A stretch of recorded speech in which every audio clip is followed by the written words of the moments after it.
Ooh, welcome to the show. It's a beautiful day, a mad day, in fact. I had multiple work meetings today that people just literally didn't show up to. Didn't call, didn't text, didn't tell me they weren't going to be there. Literally didn't even show up. How's everybody doing today? It's a beautiful day. You know, we're going back over here. Come bring me back over here. I want this in the background.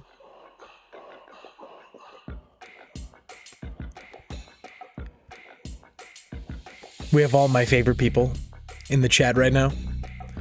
And I want everyone to know that if you're not currently in the chat, you are not one of my favorite people. Ruler of the Sandcastle, is this a new face? I do feel it in your blood. Welcome. Rougarou. Danny and Ross. No, Ross, you did not miss it. We are here. We're ready to go. Danny is Dora the Explorer, exploring Essos and teaching readers about the Valyrian language. Drogon is Boots. Zarazo and Doxus is Swiper.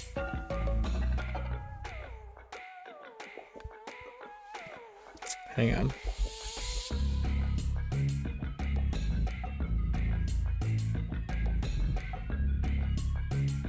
Hang on, I can make this meme so fast.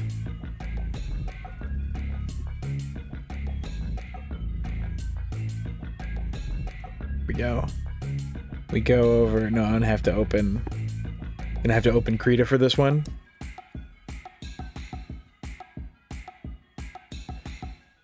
About to give you guys a meme for the future.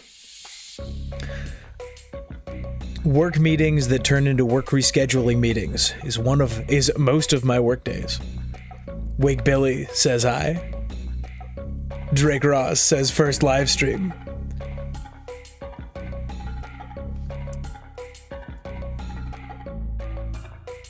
It's a vibin' kind of day. We're not going too crazy.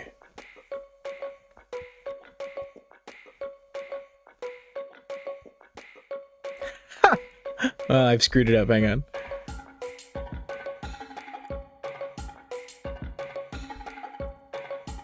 Gonna have to go right there.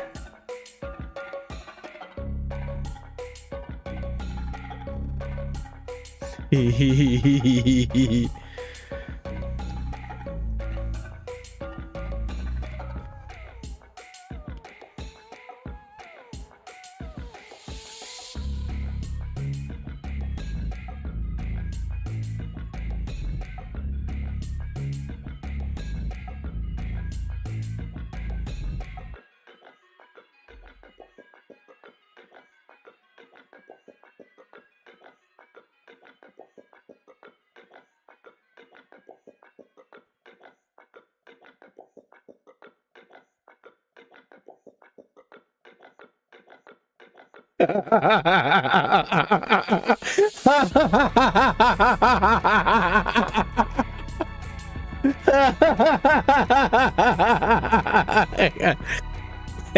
get a better one. Hang on. Hang on, just give me a minute.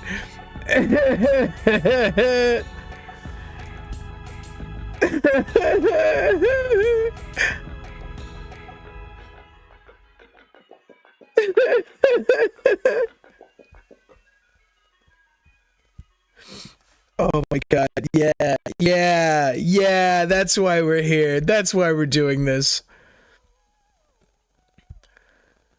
I really enjoyed a comment on the last stream about finding the funny. I'm gonna say it again because it does make me quite happy. That Zach and I are stressy little Bessies. And it's really hard as an adult to sit down and enjoy the things that you do, right? The things that you do for fun. It can be hard to enjoy them when the number of things that you need to do in life is so much, right? So Zach and I we don't start recording until one of us makes the other laugh, right? We'll turn it on and just do an outtake until one of us laughs hard enough that, you know, that we just move on. That we are in a mood to be able to, you know, to be able to record. And I haven't been doing that at the beginning of the live streams, and I need to do that at the beginning of the live streams. And I think that this is one of those. Is Zach still ducking us? Yes. Is Zach still ducking us? Oh yeah. He's still ducking us. In fact, he was one of the people who was to be at the meeting.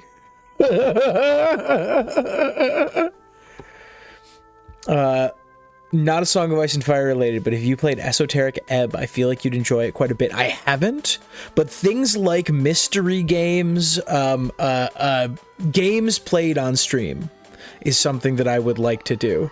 I'm going to go and take me to docs.google.com. Not to be confused with doxing oneself. Is this where the stream... Hang on, the stream ideas is like over here. We do not talk enough about how fantastic this music is.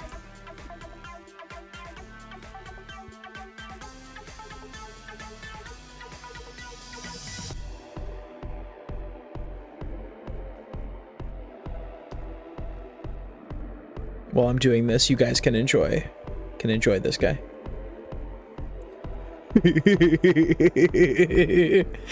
It's one of the funniest things I've ever drawn. It's really good.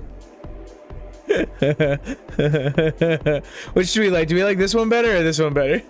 I kind of like this one better. It's pretty funny.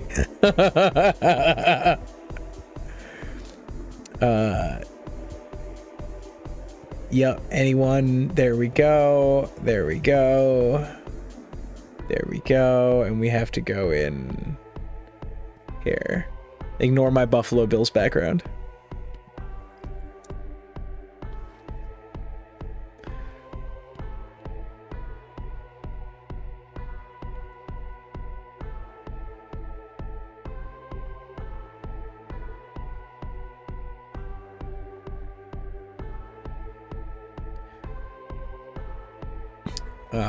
Let's see.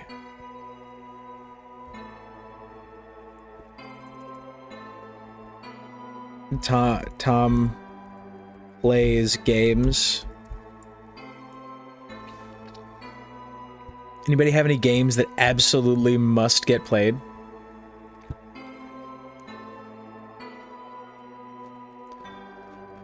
I would really like to play. What's the game? What's the name of the game on the ship?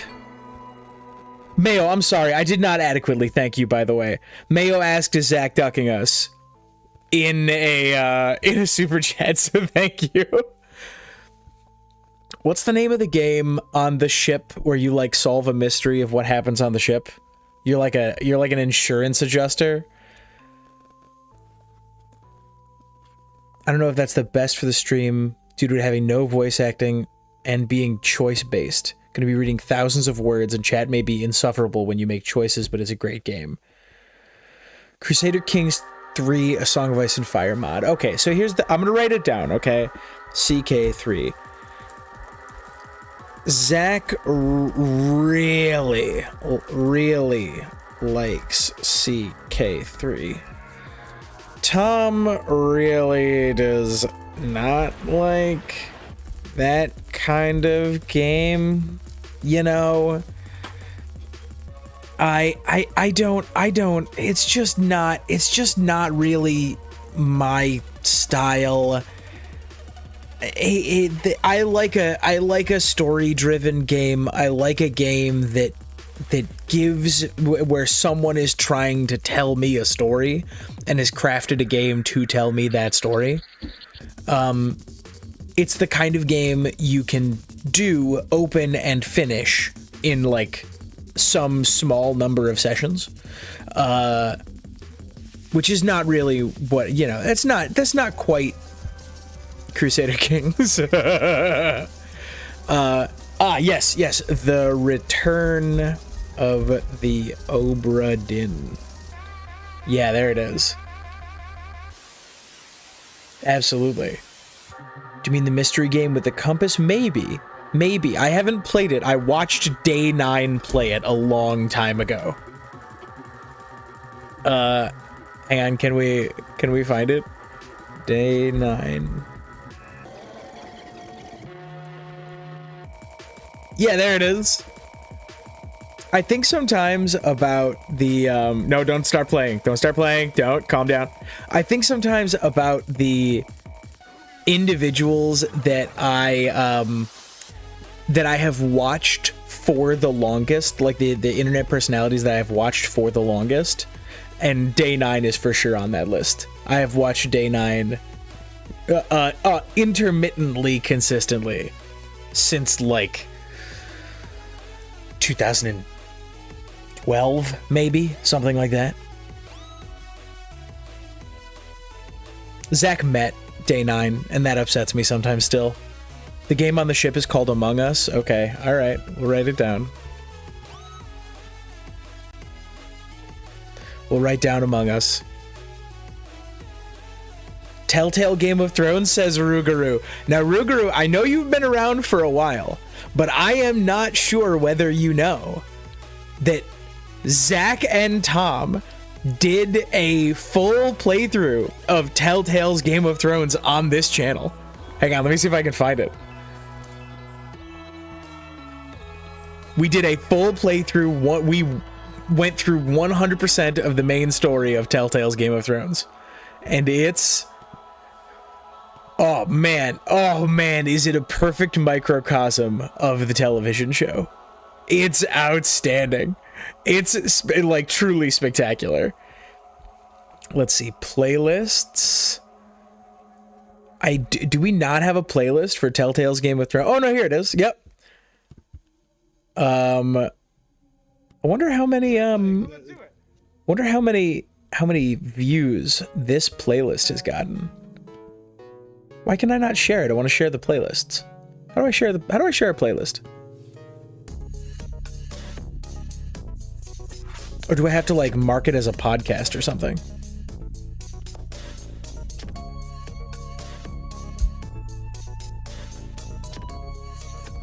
Let's see. Yes, show all, please. Live, please.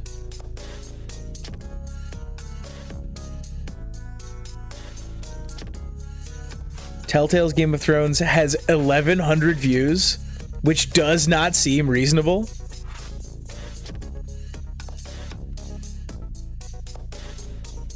Yeah, here it is.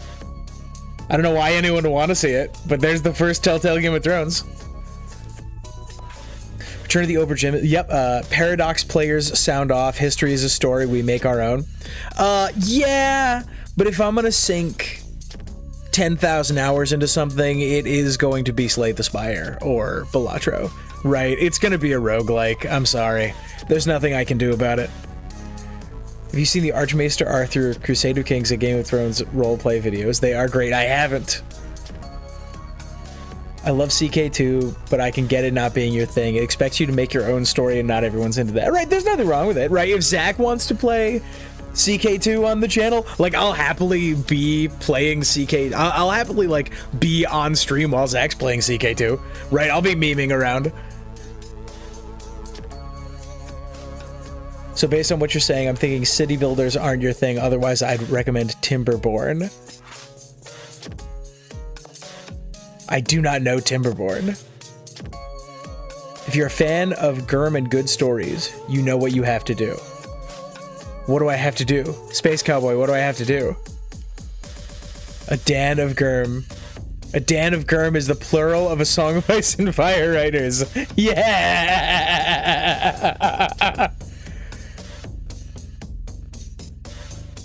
Tom does want to play the 2003 Hobbit video game for sure. Absolutely. Hang on, I'm actually gonna move that down here. Any other like mystery games that people are fond of? Okay, hang on. Okay, so this is stream ideas. I'm gonna have to add like video alt channel videos. Right. No, I think I already wrote it down. Yeah, Lucid Nightmares. Yeah. This is a fun idea for a channel that I do not think is good. Hello.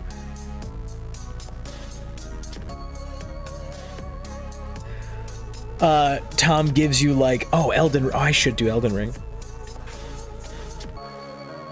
LA Noire, you may have played it already, but I just replayed it a few months back and it still runs well. I have never played LA Noire. Is that the one that's in the rain, or is that Heavy Rain? Welcome, everyone. Welcome. We have 27 people watching me talk about video games. Not even talk about video games, talk about talking about video games. While listening to Zach's truly incredible music. Zach, who has made the best music of anyone I have ever met. Let me scroll down. We are going to put this on repeat.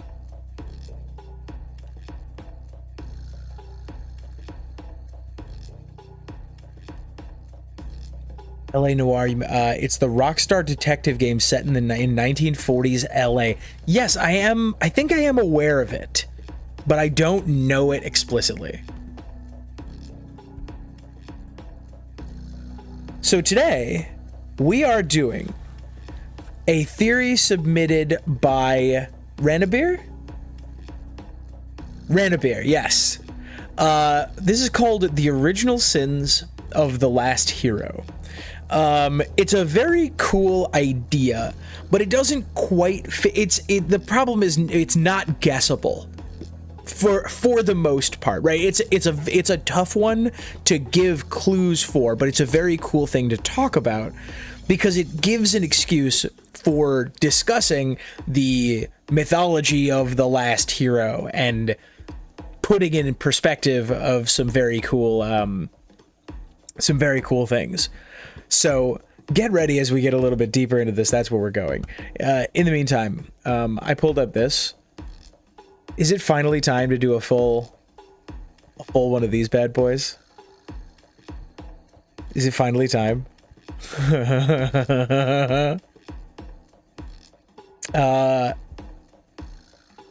Apparently you haven't met Soja. Is he the one who goes, you? It sounds, yep. Nissa Nissa is just a metaphor for Azor Ahai killing the human side of themselves in order to warg a dragon, leaving behind a piece of their soul, allowing them to ride it after rezzing, open parentheses, I am sick. I love this fandom. I have questions. What's this? What is this? Who thinks Storm's End is a spaceship? This one I know. This one's nightmare. It's wild that this one is so far down the list. This one should, let's see. This one should at least be above Bolt On. It feels on par with, no, it's probably, no, that's not true. House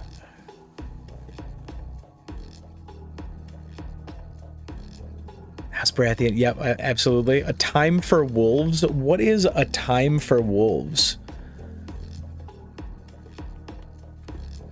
A Song of Ice and Fire. A Time for Wolves theory. Let's see. Why did A Time for Wolves become A Dream of Spring? Was that the previous name for the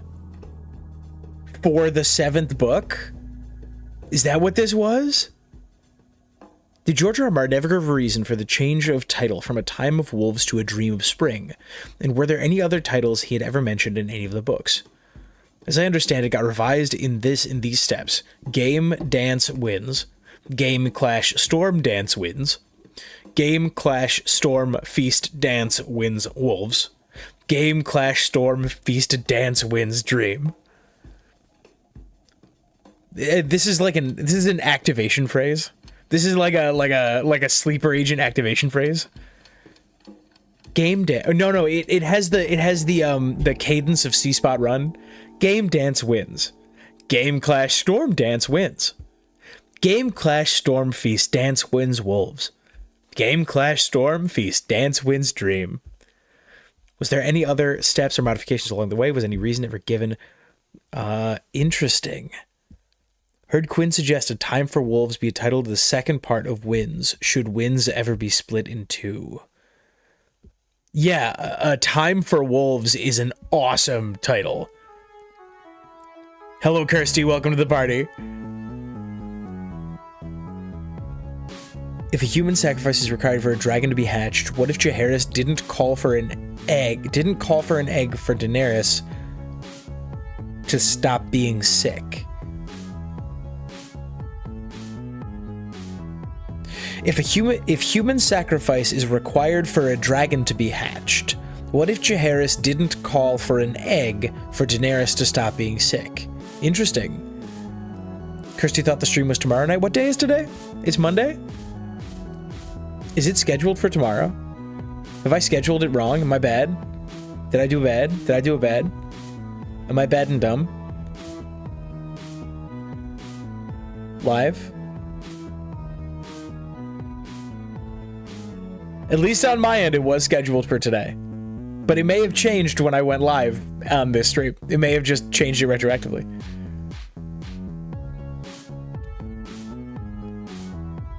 We're gonna take the... I'm actually gonna file save as. This is gonna go... Where's this gonna go? Wait, let's make sure that I'm on the right. Yeah, okay. Take me to, channel videos, and then graphics and housekeeping, and then video assets. No, please save as a PNG. George, please. 1.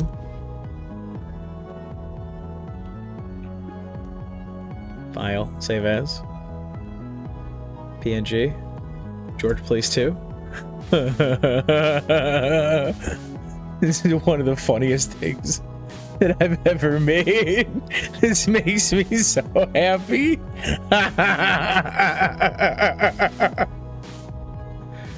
Graphics and housekeeping. Video assets. Video assets. New scene. George, please. Right click. Add source. Image. Okay. Browse.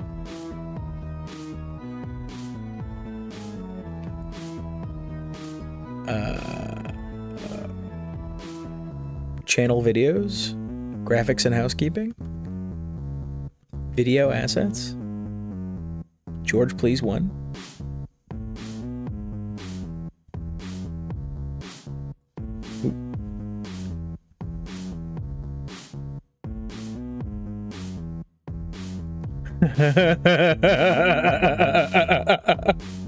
And then we'll just add the other one.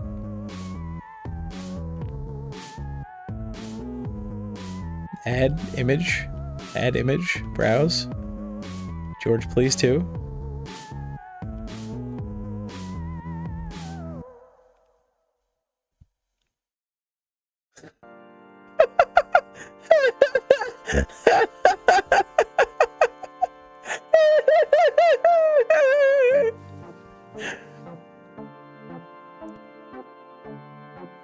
George, please. I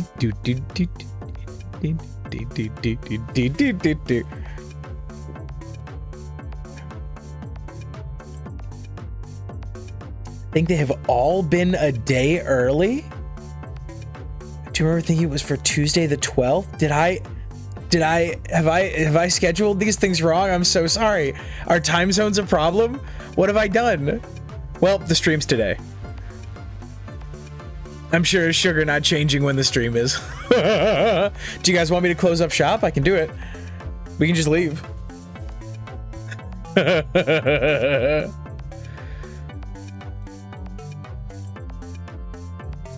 Today we're talking about The Last Hero. So hang on, let me pull up my notes here. Make sure I'm on the right page. Yeah.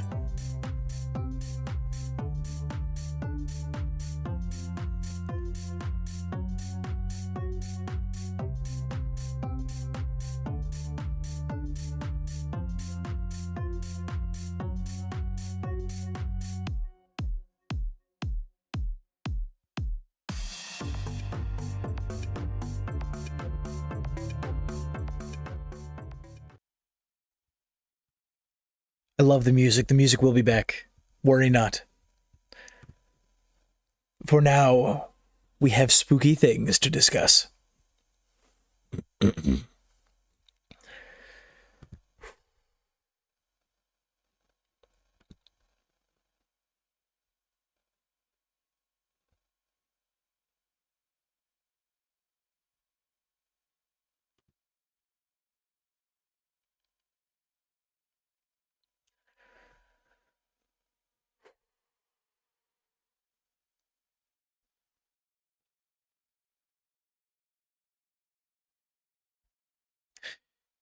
In the beginning, the priestly scribes of Yin...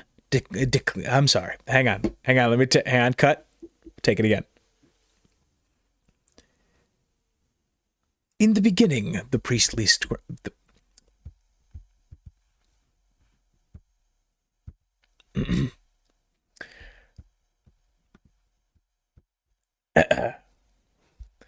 In the beginning, the priestly scribes of Yin declare, all the land between the bones and the freezing desert called the Grey Waste, from the Shivering Sea to the Jade Sea, including even the great and holy Isle of Leng, formed a single realm ruled by the god on earth, the only begotten son of the Lion of Night and the Maiden Maid of Light, who travelled about his domains in a palanquin carved of a single pearl and carried by 100 queens, his wives.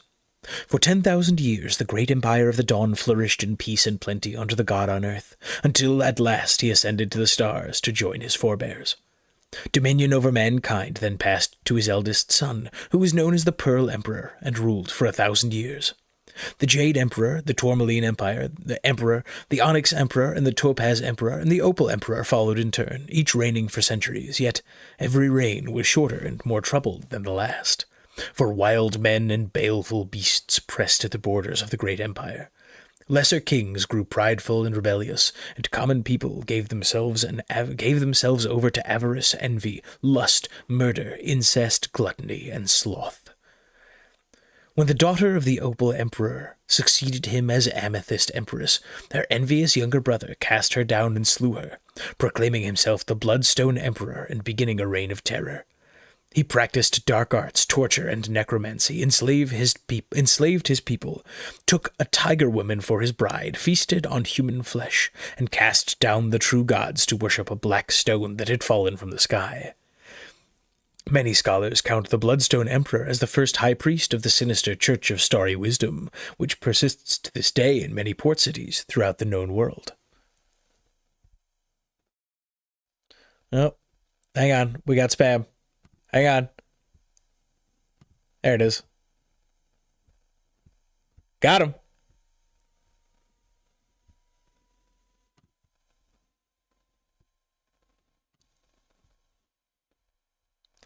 See the chat going crazy out the corner of my eye. I'm like, who's so excited?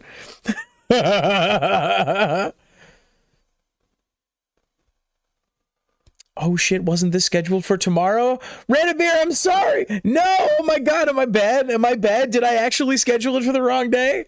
Oh no. Oh no, I feel so bad. Oh no. Oh no. Ranabir, do you want me to pivot? Do you want me to pivot? I'll pivot. I can do a this is Ranabir's theory. I can pivot to doing video games. Hang on. Where am I? Hang on. No, we're doing it this way. Pull. Pivot. Stay the course.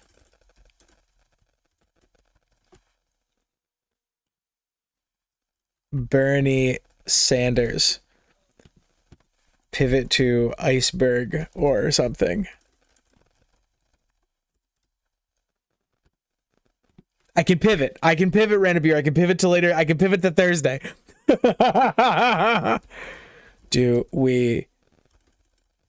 What do we do?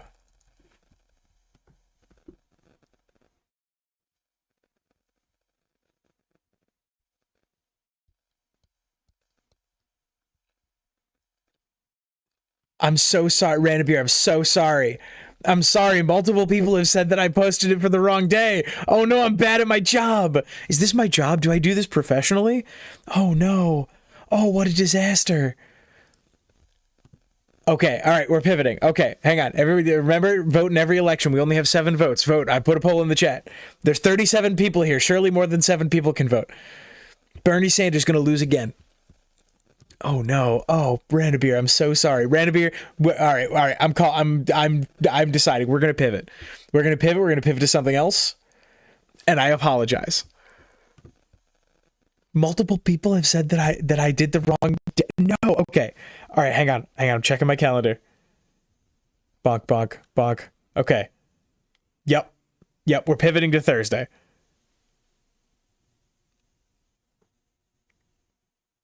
Okay. All right. I'm sorry. I'm bad at my job. I'm bad at everything I do. I'm sorry.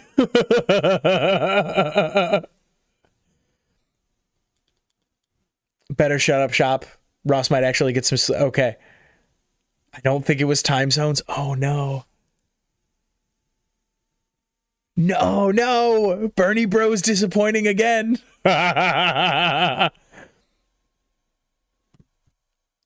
Ranabir, I'm sorry. We'll pivot. We'll pivot to Thursday. We'll pivot to Thursday. Oh no. Oops. Okay, hang on. We're gonna go over here. We're gonna change the name of the stream. How do I edit the stream? Can I edit the stream while it's live? Is that something I can do? Create highlight video? Excuse me? Stream settings? Monetization? Overlay for breaks? Close? Use default overlay?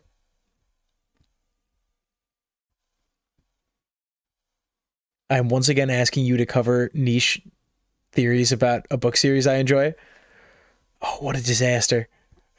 Oh, is it in stream settings? Title, edit. Okay, what are we changing it to? We're gonna change it to okay, hang on. Yep, before we change it. Okay, yep, we're calling the poll. Okay. All right, what are we doing today? Bearing in mind that I have done no preparation. I'm just bad at my job. I'm just bad at all the things that I do. Okay. Okay.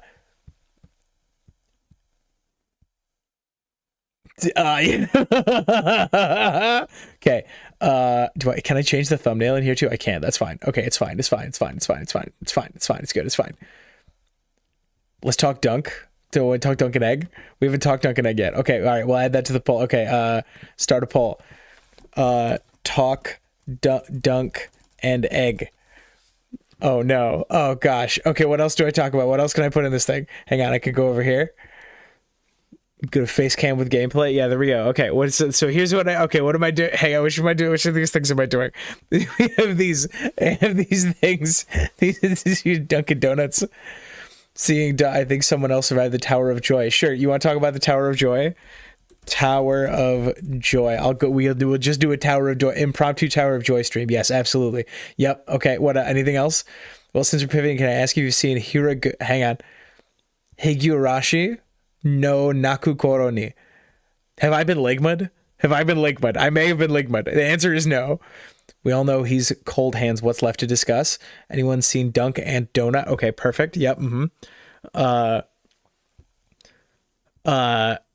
Hinges of the World. Yeah. Okay, so we could do cold hands. What else? Okay, or gaming. Yep. Or Bernie Sanders. Tom chooses. Oh no! What a disaster! What have I done? What do we pivot to? Boom. Pull. Bam. Therapy theory means? Oh, that's that was when we brought Mira on. And she had been having a bad week.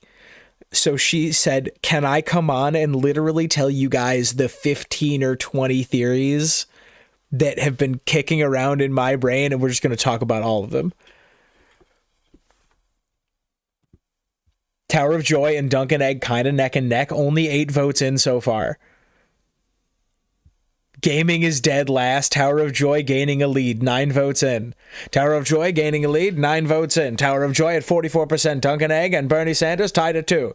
Tied at 22 each. Dunk and Egg catching up. 38 to 38. Now Tower of Joy and Dunk and Egg tied at 38. Bringing up the rear. It's Gaming at 7%. Dunk and Egg takes the lead. Tower of Joy and Dunk and Egg fighting for the lead. Tower of Joy ahead now. Tower of Joy at 41. 41 to 35. 17 votes in now. Bernie Sanders bringing up the middle at 18%. Gaming at 6. 41% for the Tower of Joy and Talk Dunk and Egg at 35. 35% for Talk Dunk and Egg. Dunk and Egg running as fast as they can, bringing up the rear. The gap is widening between all of our places. A real hell of a race right now. There's 30, there's 39 people in the stream, 18 votes, 39 people. We're going to call it at 25. Call it at 25 votes. Dunk and Egg at 33. Tower of Joy out ahead with 44. Tower of Joy with a 2-vote lead. 1-vote lead now. 37 to 42 for Tower of Joy. Tower of Dunk and Egg bringing up the back. Gaming at 5% all the way at the back. Bernie Sanders at 16 to 5, fighting for the rear. 40% now for the 35 to 40 for Dunk and Egg and Tower of Joy. Tower of Joy winning. 20 votes in now. Who's they? Okay, hang on. I've missed a bunch of stuff. Do I need to keep doing this meme? A Song of Ice and Fire Dungeon plus Dungeon Crawler Carl mashup. Hang on, I need to Google Dungeon Crawler Carl. Dungeon Crawler Carl. Who is this? Whoa, what is this? Dungeon Crawler Carl is a science fantasy literary RPG book series written by American author Matt Dinniman, owner of the Dimsdale Dinniman. 21 votes. We're not going anywhere until this hits 25. 21 votes in. Tower of Joy leading by 1 point, 38 to 33. Bernie Sanders in the middle at 24. I don't think that they have a chance to catch up now. Gaming at 5%. 5% with 1 vote. The series follows Carl and his ex-girlfriend's cat, Princess Donut. This is the donut. Two of the few survivors of the mining, transporting, processing, and consumption of Earth's resources by an alien corporation, as they are forced to complete a dungeon crawl recreated from those resources for an intergalactic reality show program. As of December 2025, the first 7 books have sold over 6 million copies, and there are plans for a television adaptation, graphic novels, audio programs, a card game, and a TTRPG. 22 votes. We're not going anywhere. Oh, I promise. We're not going anywhere until this hits 25 total votes. We're at 22. I think that this is how voting should work in real life. We should throw the emergency brake on everything until everybody votes. Like, nope, I'm closing down all the jobs. We're not going anywhere. 23 votes in now. We're not doing anything until we hit 25. 23 votes in. 23 votes in. No one's going. You're not allowed to go to work. I'm closing up all the stores. I'm shutting down the waste processing plants until we hit 100% voter turnout. Grayscale in Old Town. Oh, did you see the SNL scat with Matt Damon in Auction? No, I haven't seen it.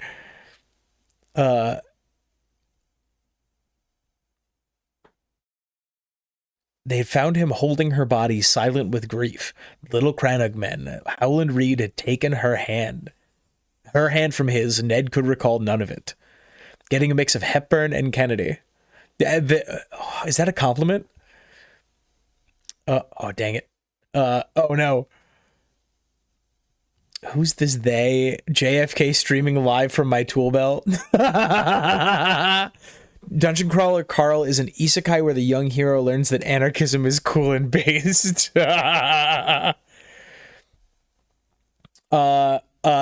Luiso says, taking my GED exams in 2 hours due to not being able to prove my education credentials due to war. Wish me luck. Good luck. You're gonna do fine. Remember, this close to the bell, the most valuable thing is drinking water and making sure that you are relaxed. Sit down, relax. You're gonna be fine. You've got this. I'd be down for a general strike every 5 years. Can I vote a second time? You can't. If I could, I would have voted for Rainey's at the Great Council of 101 a second time. Okay, everybody. All right, we've called it. We're rescheduling because apparently I'm bad with dates.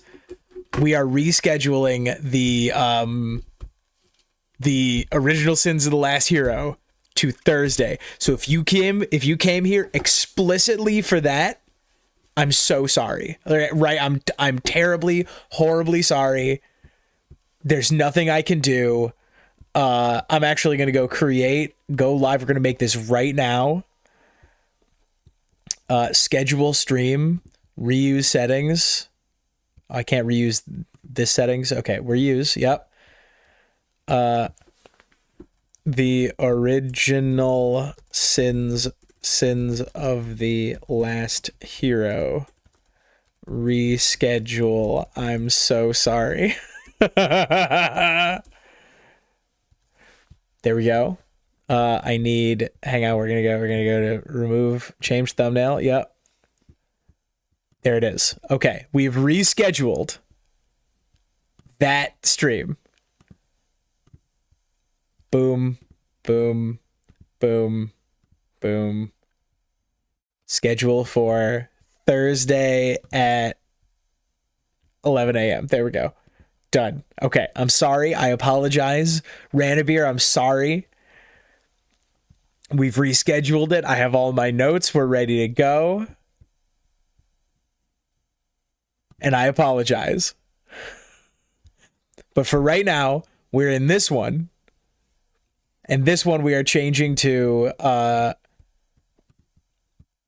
we're gonna say the Tower of Joy plus I'm bad at this plus I'm bad at this. There we go. Plus debates. There we go. Perfect.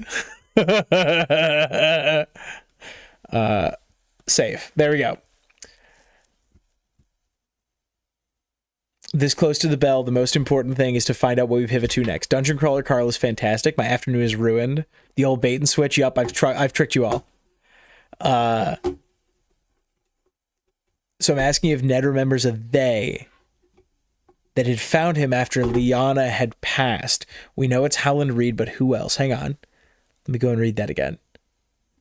They had found him still holding her body, silent with grief. Take me over here. Where's my paint? There we go.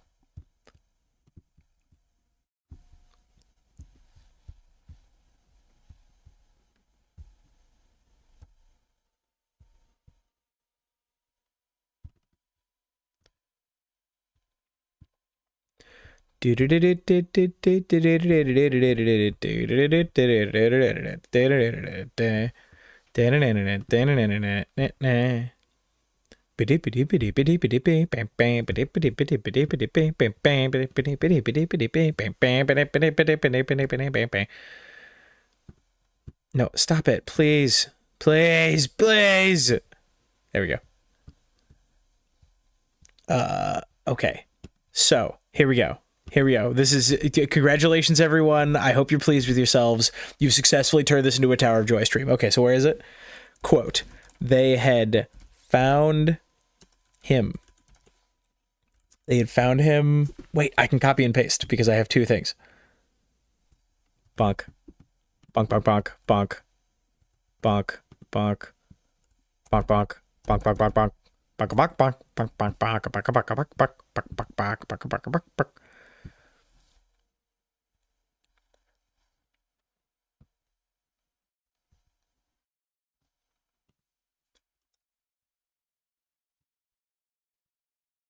There we go. Is that visible? Does that look good on the stream? That looks fine. They'd found him still holding her body, silent with grief. Little Crownegman Howland Reed had taken her hand from his. Ned could recall none of it. Ooh, okay. All right. Who is the they? That is the question, I suppose. Who is this they? Okay.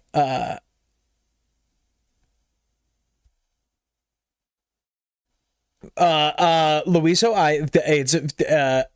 we rescheduled explicitly for you. Thank you for being here. I was excited for this whole weekend.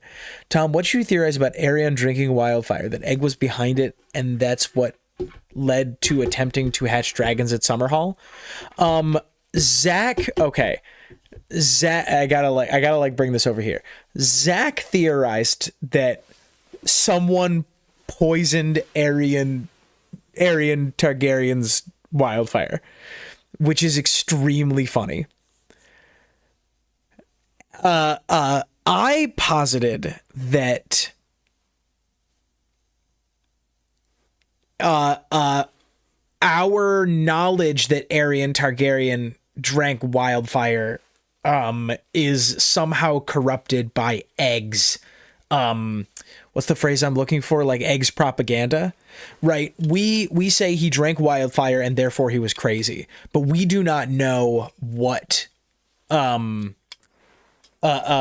don't know how well justified he was in doing what he did, or even if he did in fact do it. if Aerion Targaryen drank wildfire, he may have had a good reason to do that, because there are actual, like, dragon rituals. And if he didn't actually drink wildfire, it is plausible to me, and perhaps I think the most likely, that he was planning one of these rituals like Egg would do several years later. And Egg somehow sabotaged it and spread the news that Aerion drank wildfire. Does that make sense? Well, shit, at least I don't have any, at least I have more relatives to try this with. Princess the Fifth. I don't have the evidence handy because you're in my tool belt, but I do believe Rhaegar was at the Tower of Joy, not dying to Bobby. What? I think Aerion hatched and Dunk killed him. Ooh, okay. So Forum Theft 2011 title, Unraveling the They in the Tower of Joy scene, in case you wanted to feel old today. Who put peanuts in my wildfire? I'm allergic. Came to the conclusion that was the wet nurse, Willa.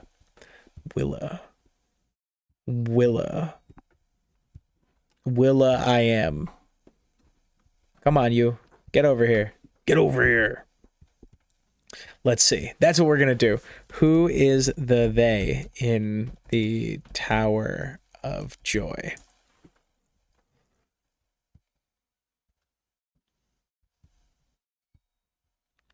Under-discussed people at the Tower of Joy. Let's start here. The people we know for certain to have been at the Tower of Joy are Eddard Stark, Howland Reed, Martin Cassell, dead, Theo Wool, dead, Ethan Glover, dead, Mark Risewell, dead, Lord Dustin, dead, Sir Arthur Dayne, dead, Gerald Hightower, dead, Oswell Went, dead. So, an interesting question. Who is the they? Because Ned presumably was there alone. Okay, let's discuss here. Bring me back down tonight. Bring you back over here. Okay, how are we gonna organize this? So, it would have been Oswell went. Oswell went. Gerald Dane. I'm sorry. Gerald Dane is a different character. Gerald Hightower and Arthur Dayne. These are the three Kingsguard that were at the Tower of Joy. Got to make sure that I'm still on screen here. I need a third screen. Now, I need from you fine folks at home, I need descriptions of who all of these people are. Because I know, okay, so we got Howland Reed. We know Howland Reed. We're gonna trace who all these people are and what happened to them. I'm assuming, just because of like the way these things work, Martin Cassell, Theo Wool, Ethan Glover, Mark Risewell, and Lord Dustin. This is Lady Dustin's husband, who we meet in, I want to say, the 5th book. These guys are all, they all came, is it correct? Because based on the last names, am I correct in saying that all of these individuals came south with Ned, right? This is Ned's advance guard or whatever. Is that correct? Totally real theory. Rhaegar wingman for Arthur Dayne a bit too hard. What are we talking about? How many dragons constituted they? Just one. None of these motherfuckers are dead. Oswell went where? I think Lyanna was buying the prophecy. Oswell went... Did I spell Oswell wrong? Maybe people from House Dane, not Arthur. We know the red. Okay. No one died at the Tower of Joy because Howland magicked Ned's memories. Okay. And of course,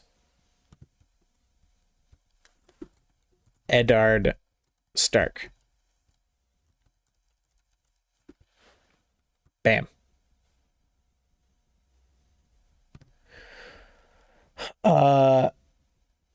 Lyanna made Ned promise to crown Jon, and Ned is haunted by the fact that he lied to his sister in making that promise. Calm down. Someone may have succumbed to their wounds after Ned talked to Lyanna. Do you think the Kingsguard had squires with them? Okay, so there are more than one person. There's more than one person referenced in this like pseudo flashback. The trouble is that as far as we know, there is exactly one person left alive to find him. Boop, boop. It is plausible that this is just like a, you know, a simple typo. It's also plausible that more people arrived after, but who could it have been? We know there's at least one midwife / nursemaid that we don't know the name of. Why do they bring so few people? These are the questions. Rule of history is when it is X name and Y name when there usually implies at least a dozen people because everyone's important enough had to mention entourages. But if I don't think that can have been the case, because this is something that Zach and I talk about sometimes with respect to these conspiracies. Once a conspiracy passes like 10 people, it's no longer a conspiracy, it's now a rumor. And this is something worth writing down. There are no in-universe rumors about Ned's parentage. About Jon's parentage. Parentage. And if there were, right, there are so many people so ubiquitously across the Seven Kingdoms, all brokering information all together. If this information gets in the hand of Arthur Dane's squire's husband, it gets out, right? So I think that I can't imagine there being more than like 15 people in this whole thing.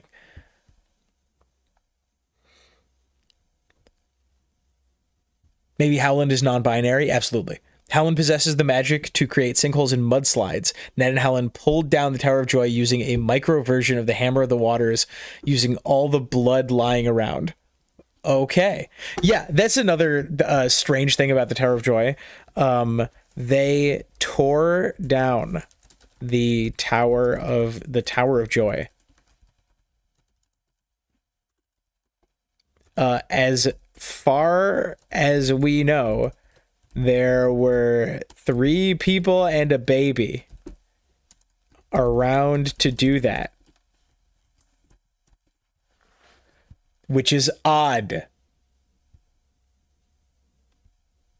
Right? That's strange, isn't it, team? Helen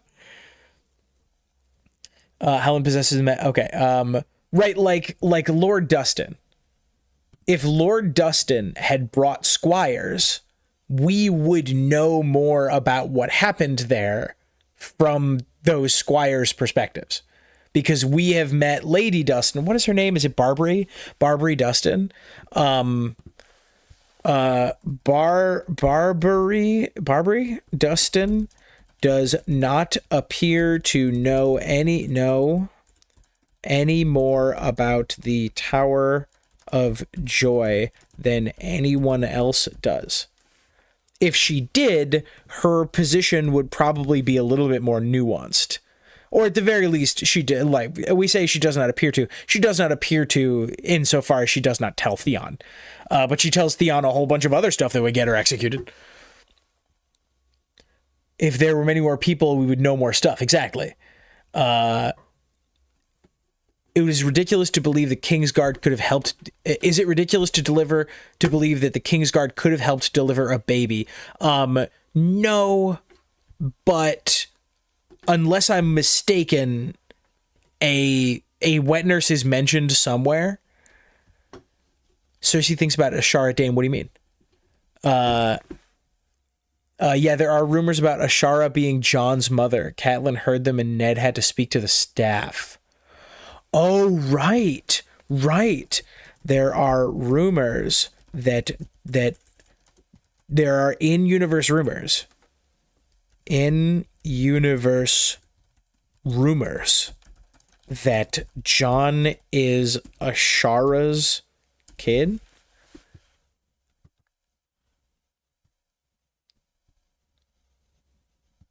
How do we get from this to this, though?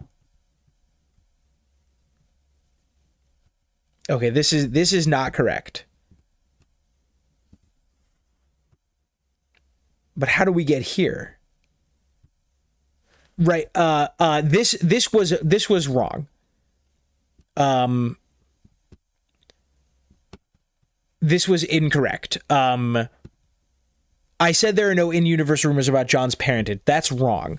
What I meant was there are no in-universe rumors about what happened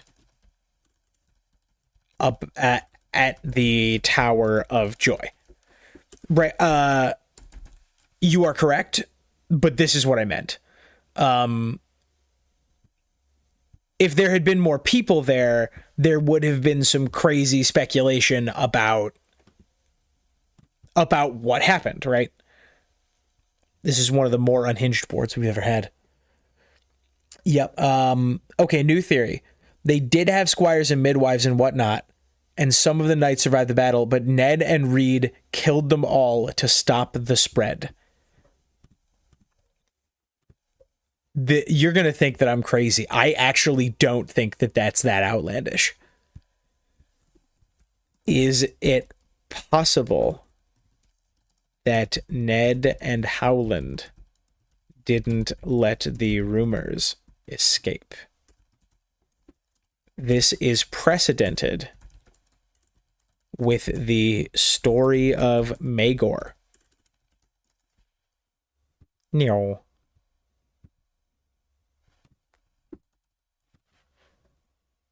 Of Maegor building, what was it? Building the Red Keep?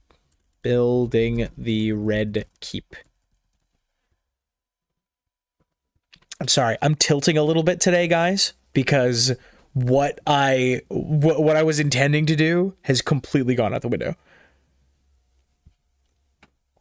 That's crazy. I don't actually that is crazy from a character perspective, but not from a story perspective. There are many examples of noble fiction. Well, hang on. I don't know about many. There is precedent in fiction of a character, of a good character,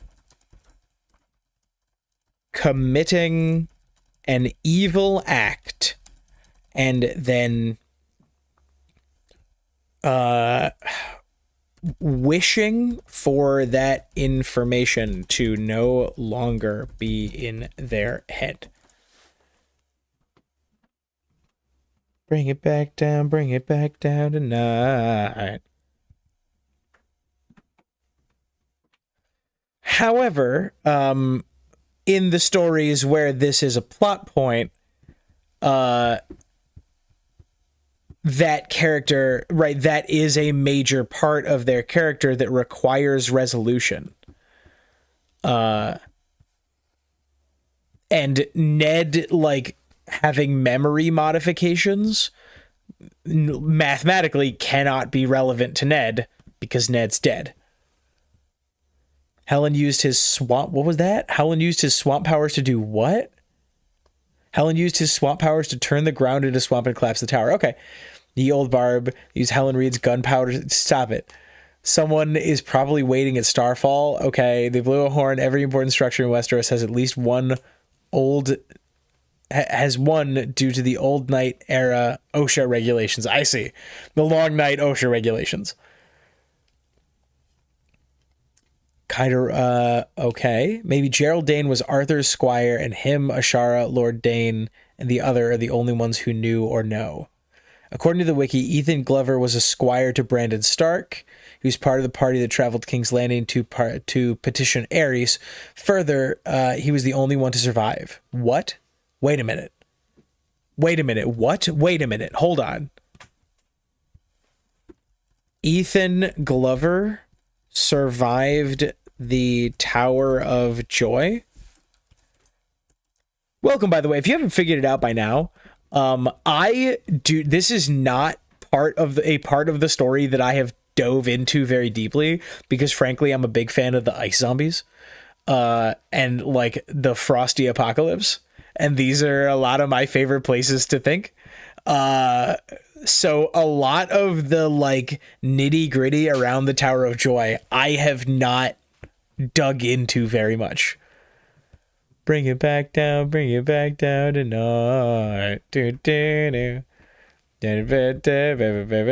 There's 41 people in here watching me riff. This is insane. Absolute madness. Where was I? I'm sorry. I lost my space. I lost my space. There we go. Okay.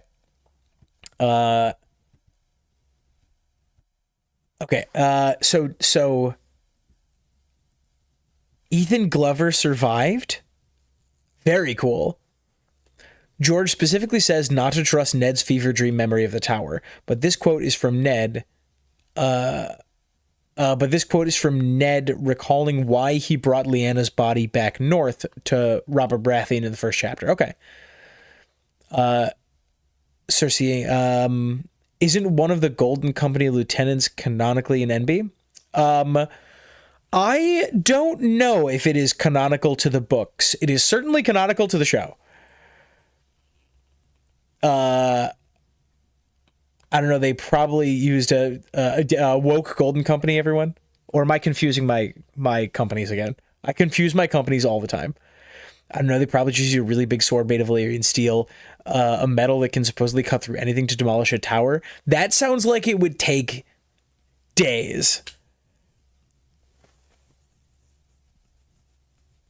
Maegor building the Red Keep was also one of the historical stories that are referenced early in the series, so the analogy could have existed early on. Sure. It's real weird that you arrive where your sister is supposed to be, the woman you literally fought a war over, and everyone saw you being a good brother too, and the first thing the guards do is attack. Yes. The motivations of the Kingsguard are very strange.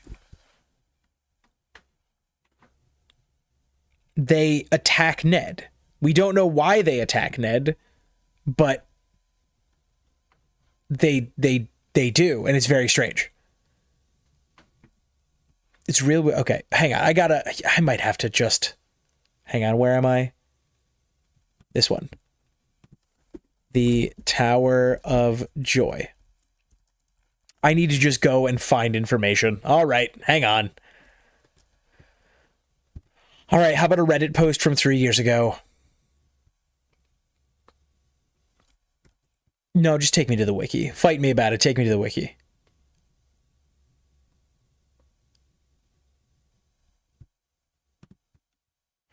The Tower of Joy was a round tower at the northern edge of the Red Mountains of Dorne. It was located at the north end of the Prince's Pass, with Kingsgrave to the south and Night Song to the north. The structure was named the Tower of Joy by Prince Rhaegar Targaryen. At the end of Robert's Baratheon, Lord Eddard Stark and 6 of his companions, Howland Reed, Willem Dustin, Ethan Glover, Martin Cassell, Theo Wool, and Mark Ryswell, approached the tower. They found it guarded by 3 members of the Kingsguard, Arthur Dane, Oswell Went, and Gerald Hightower. Eddard and Howland were the only survivors of the resulting battle. Eddard had the tower torn down to build cairns for the 8 deceased. Remarkable. According to a semi-canon source, Lyanna Stark was found dying inside the tower by her brother, Eddard, outside, after the fight. A semi-canon source? Oh, the semi-canon source is A World of Ice and Fire. I'm sorry, is that considered a semi-canon source? It said that Rhaegar named the place the Tower of Joy, but for Ned, it was just a bitter memory. According to George R. R. Martin, readers could not take the details of the Tower of Joy from Eddard's fever dream too literally. Martin also teased that other details will be revealed in the future. Martin may have been inspired by the Joyous Guard. According to Arthurian legend, Lancelot names the castle himself. He later rescues Queen Guinevere and brings her to the Joyous Guard. Martin is a keen reader of the Matter of Britain. The Matter of Britain? Is that called the Matter of Britain? The Matter of Britain? The Matter of Britain is a body of medieval literature and legendary material associated with Great Britain and Brittany, with legendary kings, particularly King Arthur. I did not know that it wasn't just called The Legends of King Arthur. 8-year-old Bran watching his dad committing war crimes? Yeah. Yeah.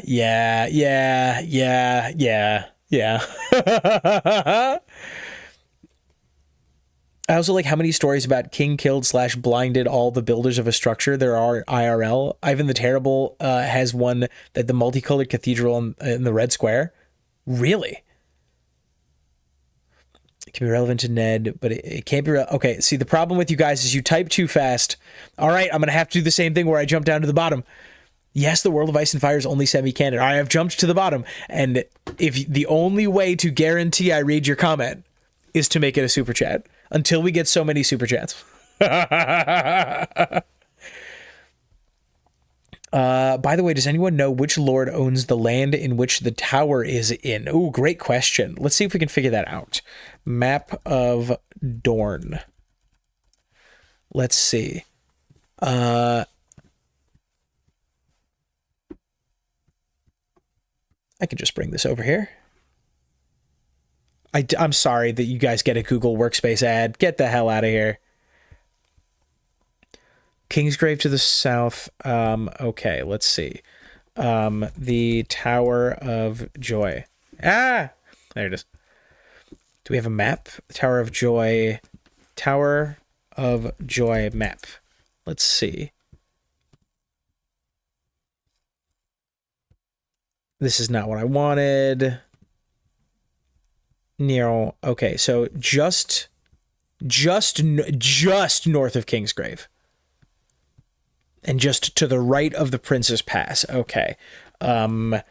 Map of Domains, A Song of Ice and Fire. No, map of Ethan Glover survived King's Landing, not the Toge. Ethan Glover survived. Thank you, Big Willie. Wig Billy, I'm sorry. Thank you, Wig Billy. Ethan Glover survived King's Landing, not the Tower of Joy. Map of Lordships. A Song of Ice and Fire. Okay, hang on. I'm gonna come back over here. Hang on. Nero. We're gonna come back down here and we are gonna correct this. Boop. Boop. Is this why it's everyone's favorite thing to talk about in the fandom? Because there's so much misconception about it.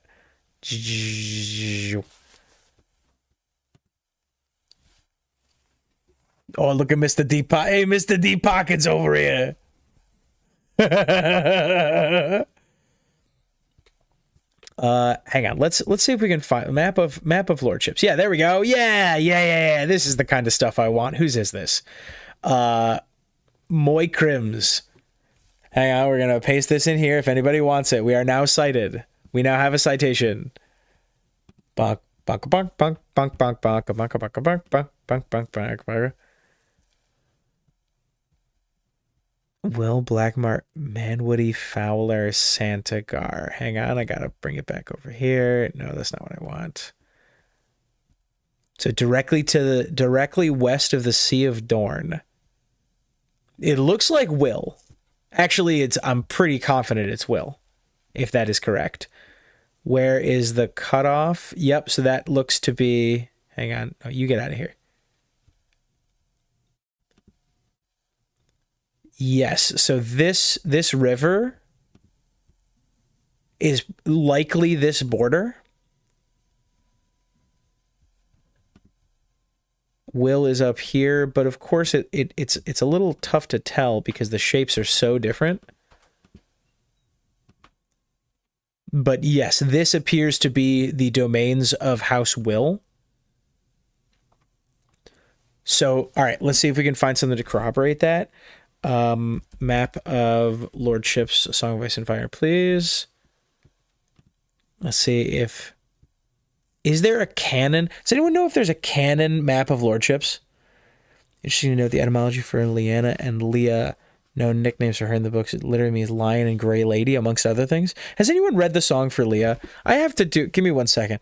We're gonna bring this over here, and I need to go here and here, and then back here, and we're ignore Dungeon Crawler Carl.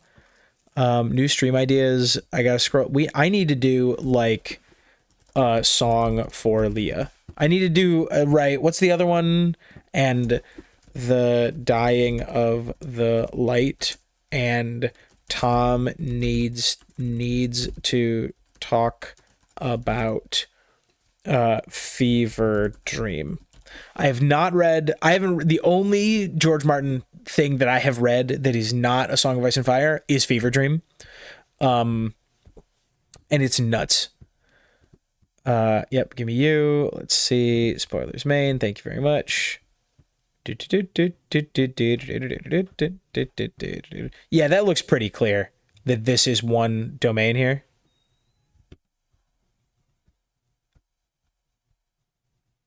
Yes, yeah.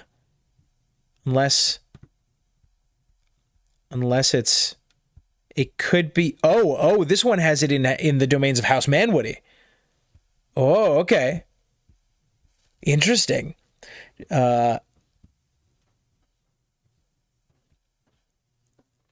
Your name is Dyslexia Kryptonite, Wig Billy, says Louiso. During the Targaryen dynasty, I'm pretty sure it was owned by the crown directly. Interesting. Okay. Kingsgrave is the seat of House Manwoody, just north of Kingsgrave. So yeah, that is probably what it is. Guardians 5 short stories tend to be pretty crazy. I have not read A Song of Ice and Fire. I'm on a 5-year-long quest to figure it out exclusively through TheoryTube. Props, dude.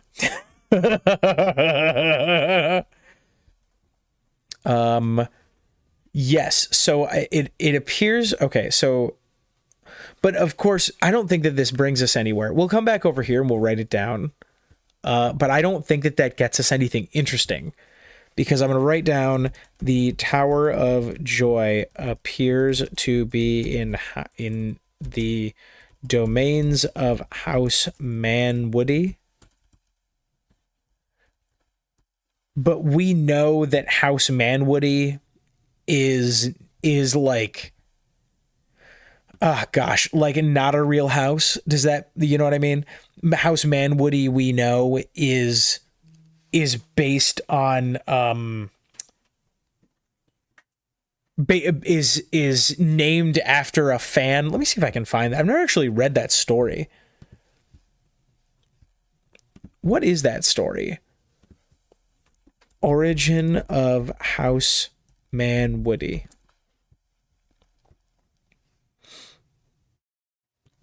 No, that's not what I mean. I mean, from Ned's perspective, no matter what, the tower is in very recently formerly enemy territory. Yes, but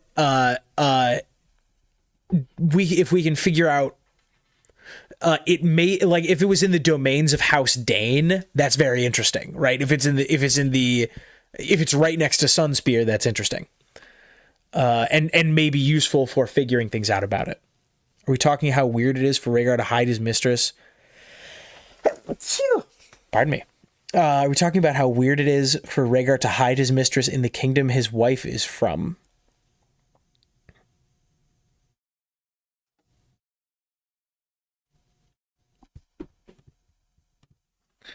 It sure is strange that Rhaegar hid his mistress in the kingdom his wife is from. That sure is odd, everybody.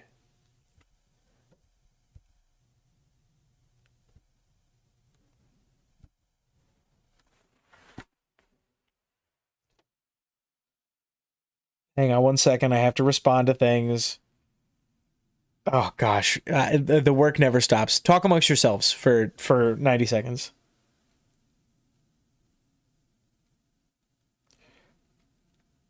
There we go. Okay. Yeah, that sure is odd. Rhaegar chose it for a reason. Ned somehow knew where to find Lyanna too. Yes, that's odd. Ned knew where to find Lyanna. You know what? Zach and I might just like pull Zach in to try to do a full Tower of Joy video because it's fun. Lyanna's crown of blue roses parallel House Florent's sigil, tying to foxes being shapeshifters, tying to Rains with all the fox names like Reynard, and Rains being a lion. Lyanna is linked to 2 lions. Kirsty, you've gone insane and I love it. House is literally named Manwoody. Yeah.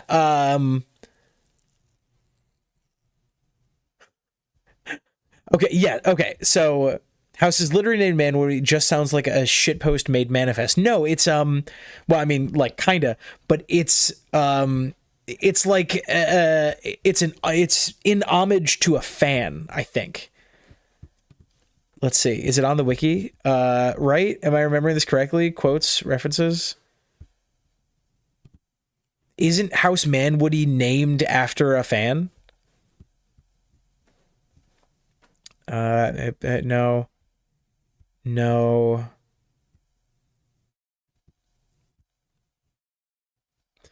House Manwoody fan.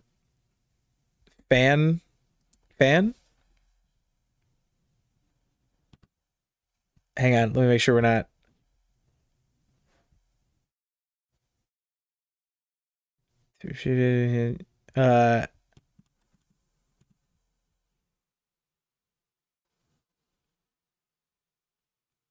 Oh, I guess I've been wrong about this the whole time.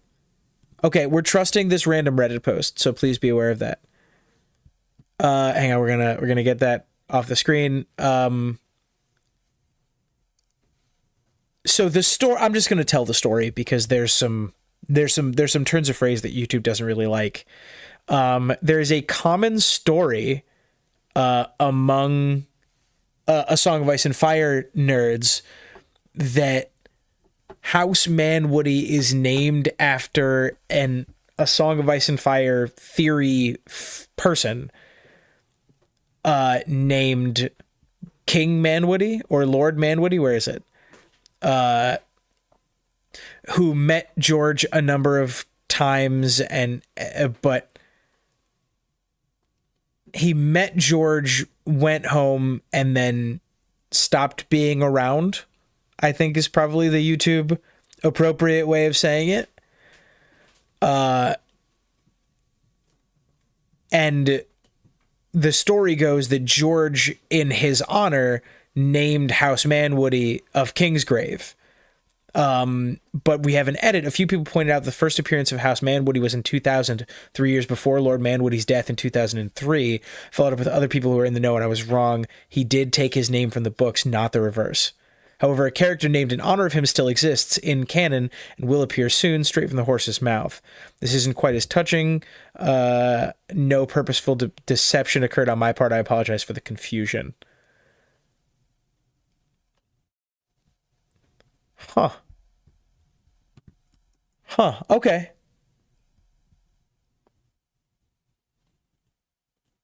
Yeah. Okay. This is something that I did not know. I had thought that like a moment for is it? Let's see if Michael Manwoody did in fact get into the story. Let's see. Moores, Miles, Dagos, and Dickon. Huh. Okay. Yeah. Okay. So that is I've learned something. I'm like recontextualizing a few things because I had fully believed that story because it is so common among like the old forum bros that George Martin named this house after this dude. But I guess he didn't. But that George did comment on it and say that he would that he would be honoring him as a character, but the fandom took that to mean they honored him by naming the house after him. That is not the case. Unfortunately, that post was 14 years ago, so the character to honor him may not yet be out. Let's see. Can we, are any of these? We're just doing like lore stuff now. Fight me about it. Are any of these people? Are any of these individuals? Do we have trivia on any of these individuals? Dagos Manwoody? No. Okay. Dickon. A lot of Dickons in this series. Okay. All right, well, there it goes. Now, this does bring us back around that House Manwoody can now be... House Manwoody is not like a fan homage. It is completely invented by George. And we can use it for to discuss. So where the Tower of Joy was, this individual that Tyrion meets, I think, Lord Dagos, yes, his brother Sir Miles and his sons Moores and Dickon are part of the escort that goes to King's Landing with Prince Oberyn Martell. Upon arrival, they are introduced to Tyrion Lannister. So this dude that Tyrion meets may have, like, is the lord over the Tower of Joy. The Tower of Joy is 100% in his domain, which is fascinating. That we have met the person who knows this the best. What are their crazy house words? House words. Let's see. I don't see house words. Let's go words of House Manwoody. I don't want the AI overview, frankly. All right, just real fast. Okay, we don't know. The AI overview says we don't know anyway. For your information, I wrote the House Nerd Clubby joke before I knew what happened to the guy.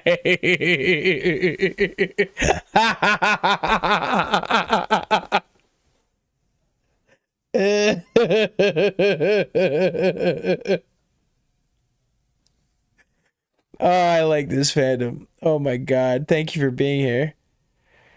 100% he stopped Ned on the road. We can always trust Reddit. Absolutely speaking, I would love an Elena stream. Some of the Targaryen women are not fleshed out, but she seems like a George favorite. Elena. Hang on. You're going to need to forgive me. Elena Targaryen. Which one is Elena?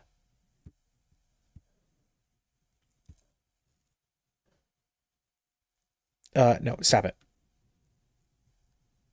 The third daughter of Aegon the Third, who had two brothers. Did she marry Baelor? The Court of Beauty, right, later, yep.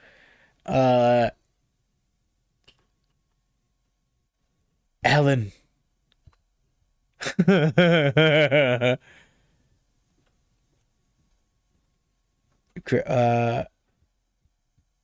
Okay.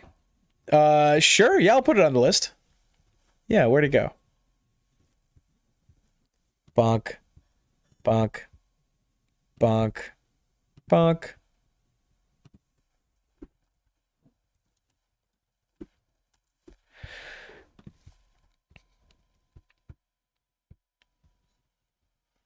Manwoody was in the party that was sent for the mountain's head, but I can't be bothered to come up with tinfoil about it. Supposedly their words are no king above me. Whoa. Yeah, why'd you say they were crazy house words? That's what I have no idea. Some kings could have taken issue. Oh yeah, sure. Also, Manwoody's heiress is a good friend and envoy to Princess Daria Daria. Julie, hello, welcome to the party. We pivoted. We were gonna be doing last hero stuff today, but apparently I'm told that I got the day wrong. Oh no, Julie says I'm late. I thought this was tomorrow. Oh no, oh my god, oh I fully did just put the wrong day on. Oh no, what a disaster. Oh my gosh. Oh, I'm sorry guys. Oh, I buffed it, dude.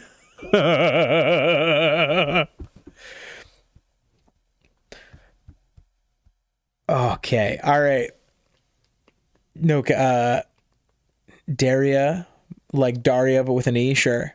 No king, only a prince. Yeah. Okay. Take me back to the Tower of Joy. We're talking about the Tower. Julie, we're talking about the Tower of Joy. We have pivoted. We pivoted the stuff because I put the wrong day down. I just did the wrong day. Take me back to the Tower of Joy. Bring me to Tower of Joy. Things that bother me about the Tower of Joy.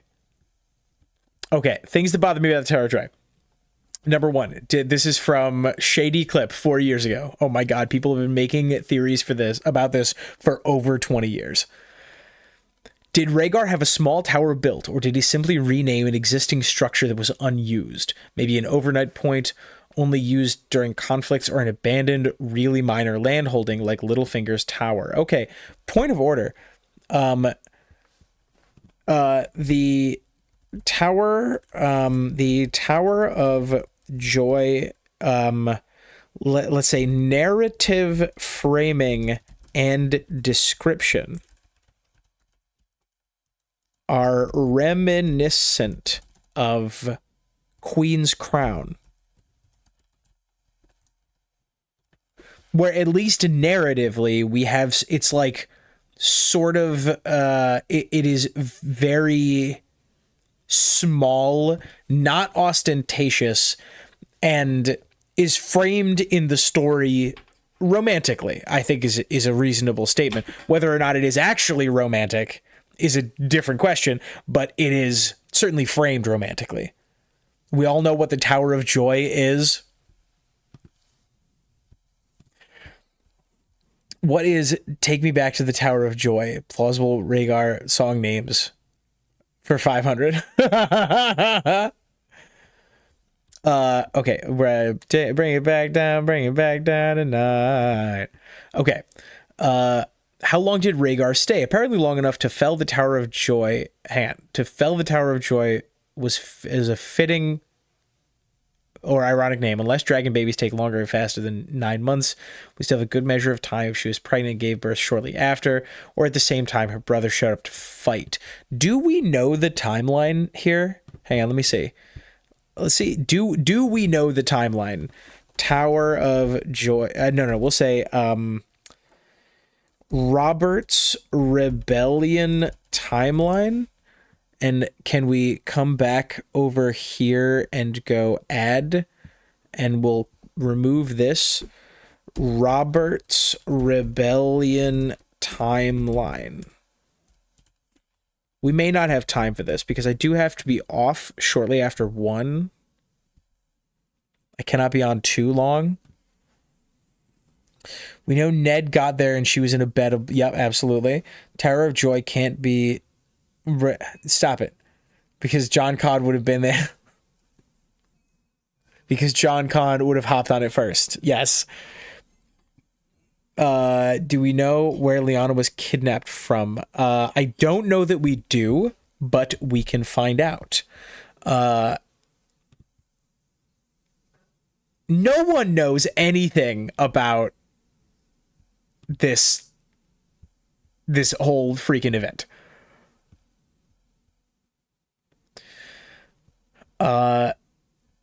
Okay, yes. At the coming of the new year, Lyanna Stark was abducted by Prince Rhaegar Targaryen near Harrenhal. Her brother Brandon Stark was on his way to Riverrun to wed Catelyn Tully when the news reached him. Brandon rode at once to King's Landing with his companions Ethan Glover, Brandon's squire Elbert Arryn, nephew to Lord John Arryn and the heir to the Eyrie, Kyle Royce and Jeffrey Mallister. Brandon rode for the Red Keep, and outside its gates, unaware that Rhaegar was not present, he shouted for him to come out and die. King Aerys II had them all arrested for plotting the murder of the crown prince and summoned the fathers of all those who stood accused to court. Lord Rickard Stark, who had been on his way south for the wedding party for Brandon's wedding, went to King's Landing with 200 men. None of them returned. In King's Landing, all of those who stood accused were executed, with the sole exception of Ethan Glover. Why? Okay, I'm writing it down. Quote, at the new year, Lyanna is abducted.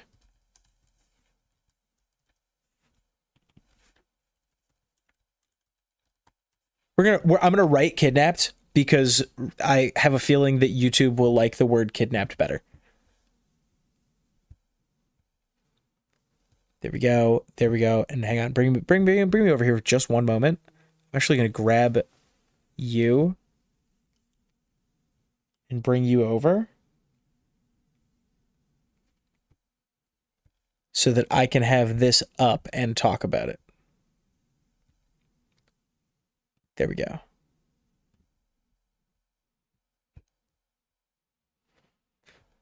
Okay, so this is all after the tourney of Harrenhal. So this is all in 282 AC. Yes? 282 AC. Lyanna goes missing in 282. Okay.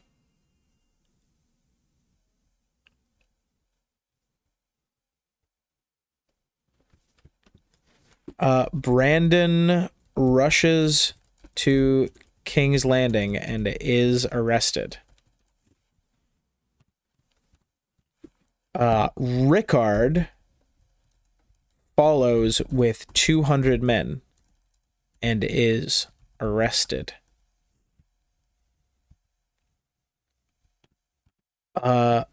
Only, what's his name? Only Ethan Glover survives this event. Why, I wonder? Does anybody know why? The calendar art is full canon. Calm down. More than likely at the crossroads. Well, one person who's alive knows he's definitely not the High Sparrow. Sure. They absconded from the Isle to faces. Okay. The Tower of Joy is represented the Tower Tarot card. The tower's on fire with one or two people falling from it. There's a crown on the top of the tower. Oh, I like it.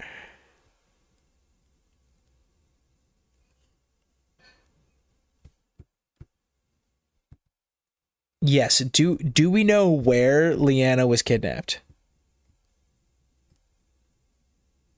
Oh yeah, kidnapped, quote, near Harrenhal.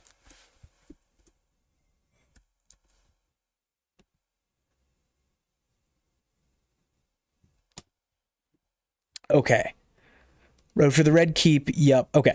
King Aerys did allow for trials of a sort. Rickard Stark demanded a trial by battle, and the king granted his request. Rickard dressed for battle, but Aerys declared the fire to be the champion of House Targaryen. He had Rickard suspended from the rafters in the throne room, where his pyromancers, Rossart among them, kindled a blaze beneath the Lord of Winterfell.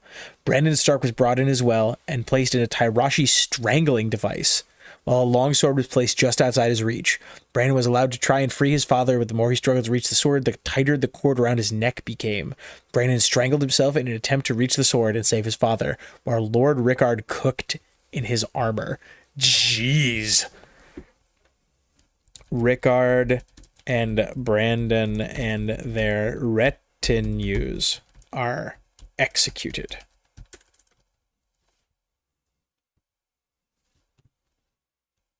Next, Aerys demanded that Lord John Arryn send him the heads of Lord Robert Baratheon of Storm's End, Lyanna's betrothed, and Eddard Stark, now the Lord of Winterfell, after the deaths of his father. Robert and Eddard were Jon's wards at the Eyrie, however, and Jon instead raised his banners in revolt. This act is seen as the start of the war, which would last close to a year. But we don't really have a good sense of when these things are happening.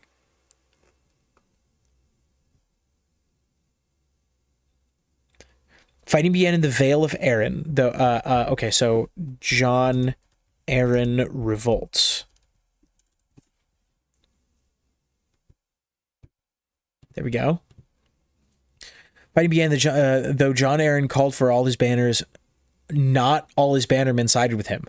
There were those who sided with the king, chief among them Mark Grafton. Grafton called the other loyalists to aid him in barring the rebels from entering the port of Gulltown. With the port blocked, Eddard Stark decided to make his own way back to the north by crossing the Mountains of the Moon to the Fingers, where he would find a fisherman to carry him across the Bight. Once north, Eddard could call his banners. Gulltown's defenses eventually fell after an unknown amount of time, with Robert Baratheon slaying Mark Grafton in the taking of Gulltown. Robert sailed to Storm's End to call his own banners as well. Ned crosses the Mountains of the Moon and gets back north to call his banners.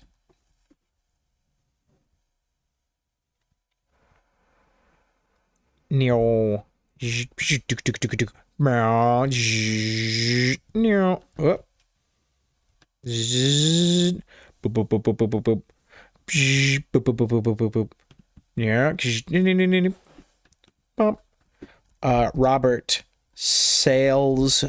takes Gulltown and sails for Storm's End to call his banners.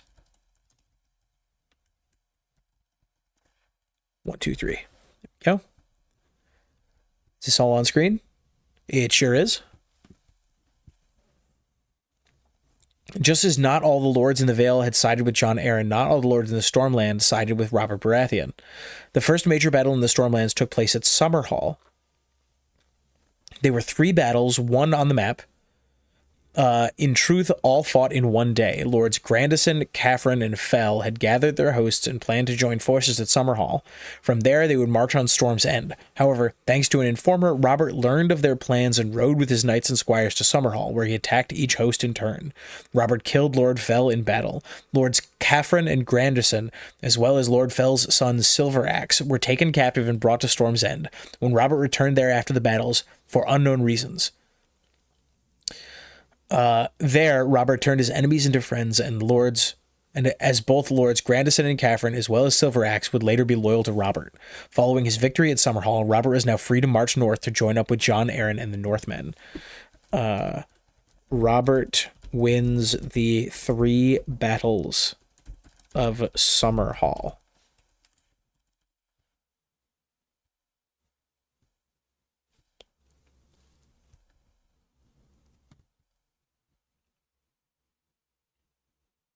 The next major battle was the Battle of Ashford. Number 2 on the map. Holy cow, we got time to go. Robert marched out again, leaving his younger brother Stannis Baratheon in charge of Storm's End. At Ashford, Lord Randall Tarley fell upon Robert's forces. Lord Randall was the first of the loyalists to arrive, and with his van defeated Lord Robert's forces before Lord Mace Tyrell could arrive with the main force from the Reach. Despite the fact that it had been Randall's victory, Mace Tyrell has taken the credit. The battle is considered to have been indecisive. After the battle, Lord Caffrey was cut down by Randall Tarley, who sent his head to King Aerys II. Robert managed to escape capture with the bulk of his forces to join his strength with Lord Eddard Stark and Lord Jon Arryn. Following the battle, Mace Tyrell marched on Storm's End and laid siege to the castle. This siege would last, quote, close to a year. King Aerys, due to events in the Stormlands, came to believe that his hand to the king, Lord Owen Merryweather, was ineffectual. The king was even considering that Merryweather may have been so ineffectual as to possibly aid the rebellion. In result, Owen was stripped of his lands and titles and exiled. John Connington, a friend of Rhaegar's with reputation as a warrior, was named hand in Owen's stead.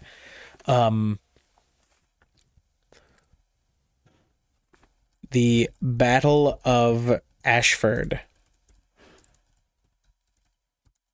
is a moderate Targaryen victory. Robert flees north and Mace Tyrell, SIEG, sieges, storms end. Gonna run out of space so fast. Moderate, thank you. I need to respond to a message again. Talk amongst yourselves. No one go anywhere. Nobody go anywhere. Don't go anywhere. Nobody go anywhere.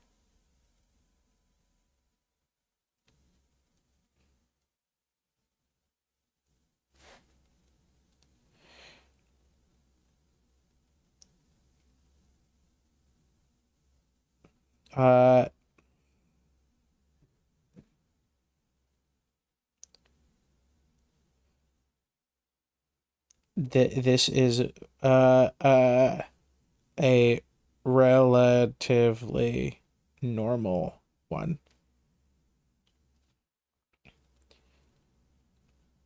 Who was it from? Question mark. Okay, sent. It's gone. It's gone. It's gone. It's gone. Nobody panic.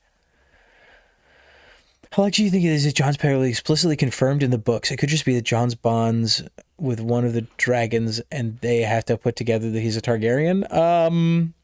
Well, y'all know that I am fully in the camp that Targaryens are not the only people who can ride dragons. Did Robert look for Lyanna there, or was Rhaegar known to hang out there? Interesting.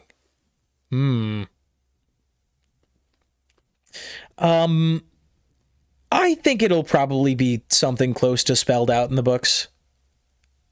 Like, he'll see a vision, or someone will say something about Jon's mother. Which I think is fine, as long as it's done well. Okay, here we go. Okay, up next. The Battle of the Bells.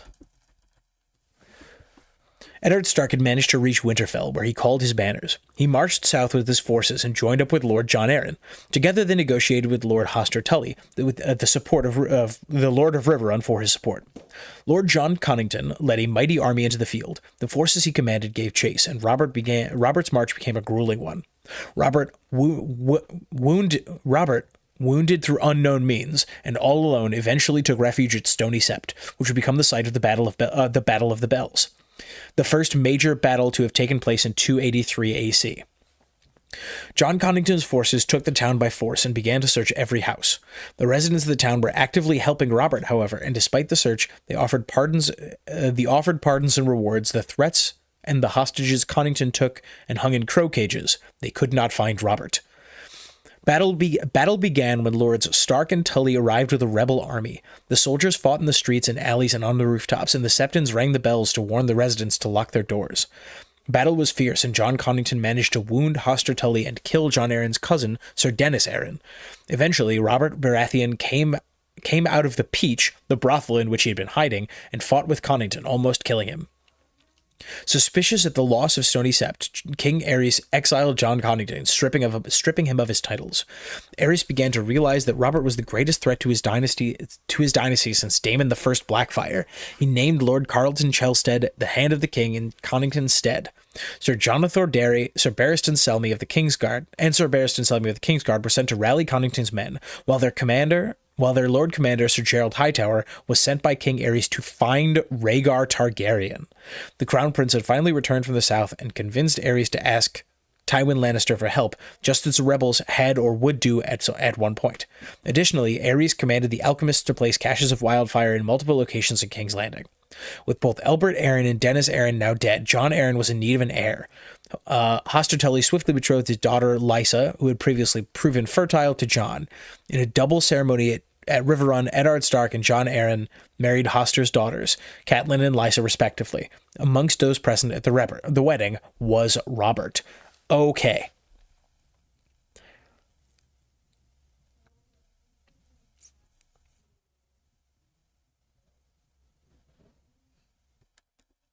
Battle of the Bells sees John Con exiled.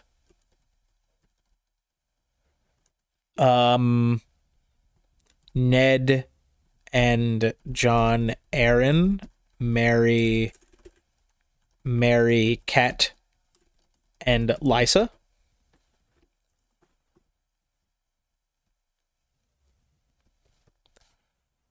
And this is in 283. Am I still on screen? Indeed I am. I got plenty of room. 283 AC. So Rhaegar returns from the south.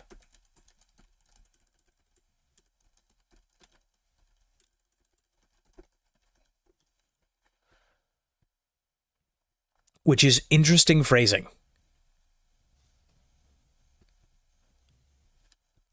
Rhaegar returns from the south. Okay.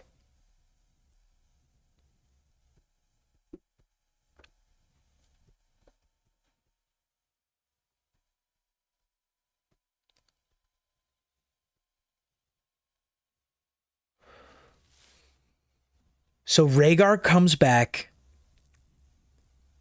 somewhere near the beginning of 283 AC.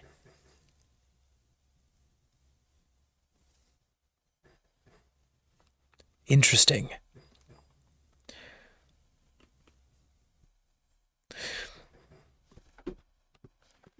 The Battle of the Trident. We're going to talk about all this. We might not talk about all this today, but we're going to talk about all this. This might become a video. After at first refusing to send aid to Aerys, both due to his caution as well as due to his anger over Elia's treatment, Prince Doran Martell agreed to send 10,000 Dornishmen to strengthen the army Prince Rhaegar Targaryen was gathering. King Aerys sent Prince Lewin Martell, Doran's uncle, to command these forces, but also threatened him by stating that he held Princess Elia Martell, Prince Rhaegar's wife, and their 2 young children hostage. The Battle of the Trident was a decisive battle in the war, fought in 283 between loyalists and rebels. Fought in the war into the battle took place at the place known as the Ruby Ford. Since the battle located at the north end, located on the northern bank of the Trident, where Rhaegar tried to cross the river. The loyalists had 40,000 men, while the army of the rebels numbered fewer men, but who were more battle-hardened. Rhaegar and Lord Robert Baratheon met in single combat, with the battle raging all around them. Rhaegar managed to wound Robert before Robert killed Rhaegar with a blow to his chest from his warhammer. Eventually, the Targaryen host broke and ran. Around the time of the Battle of the Trident, Robert proclaimed his intention to claim the Iron Throne.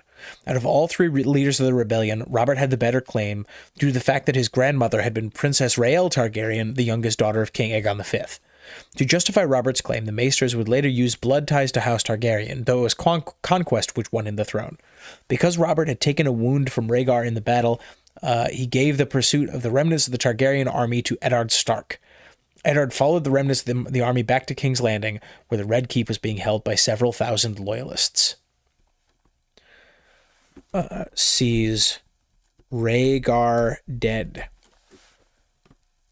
That's it, right? That's it. That's the end of the story. We don't get anything more. We have briefly the Battle of the Mander. Quel'lon Greyjoy loaded the Iron Islands, desired neutrality for the Ironborn during the war. After Pike was informed of Rhaegar's death, however, Quel'lon was convinced by his eldest sons, Baelon, Euron, and Victarion, to join the rebels as soon as possible or else lose all chance at spoils. Since it was still unknown whether House Lannister of Casterly Rock would side with the loyalists or rebels, most of the Iron Men's fleet remained at home, while Quel'lon led 50 longships in attacking the Reach. The Greyjoys captured some ships and raided towns and villages. They were intercepted at the Shield Islands, however, at the mouth of the Mander. After Lord Quel'lon was slain in the Battle of the Mander, his heir Baelon led the remaining Iron Men back to the islands, having accomplished little. Fascinating. I don't think we need to do the sack of King's Landing for this.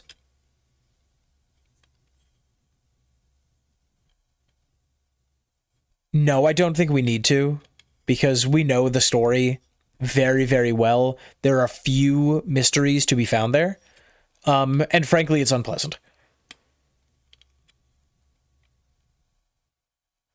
The siege of Storm End had begun after the Battle of Ashford. Lord Mace Tyrell had led his forces to Storm's End, where they had laid siege to the castle for the better part of a year.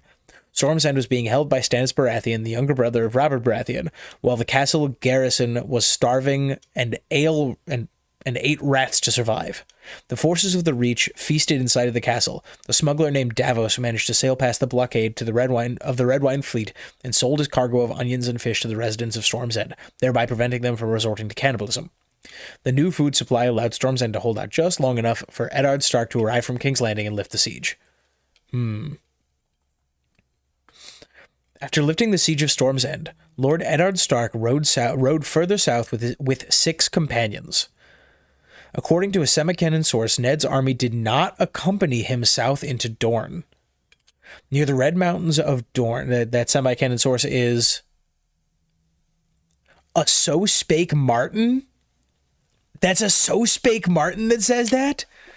Hang on, we're actually gonna bring that back over to this one. A So Spake Martin says that Ned's army did not come into Dorne.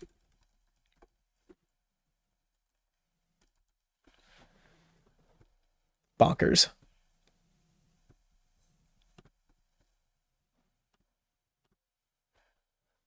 Near the Red Mountains of Dorne, they found 3 knights of Aerys II's Kingsguard. Yes, they were guarding a tower which Rhaegar is said to have named the Tower of Joy. The Northmen and the Kingsguard fought, with only Eddard and Howland surviving the combat at the Tower of Joy. Inside the tower, Eddard found his sister Lyanna Stark, who extracted a promise from Eddard, and Lyanna died shortly after with her brother by her side. Eddard later tore down the tower so he could use the stones to make cairns for the 8 dead men. Interesting. And that's it. That's the end of the story. Afterwards, Eddard traveled further south to Starfall, where he delivered the famed sword Dawn, which had been in the possession of the Sword of the Morning, to Arthur's sister, Lady Ashara Dane. The woman later jumped into the sea to her death. Yo.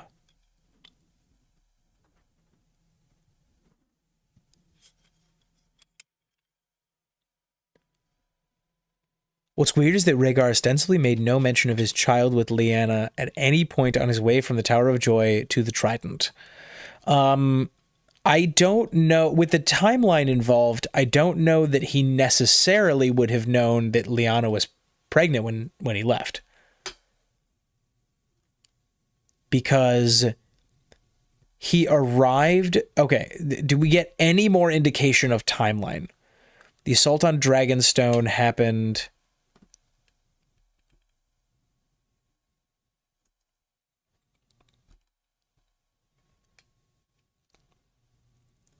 Okay, they fled to Dragonstone.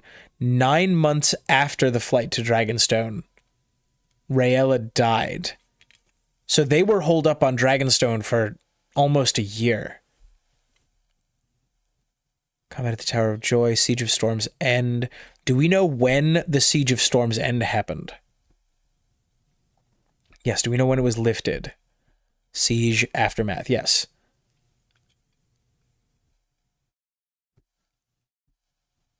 No, we do not. No, we do not. Interesting. Why would Rhaegar say anything about the child with Lyanna? It's a good point. Because Ned sacks King's Landing before he goes to the Tower of Joy. He had to send Hightower down south. Hit on the Isle of Faces. He had the Kingsguard take it to the Tower of Joy.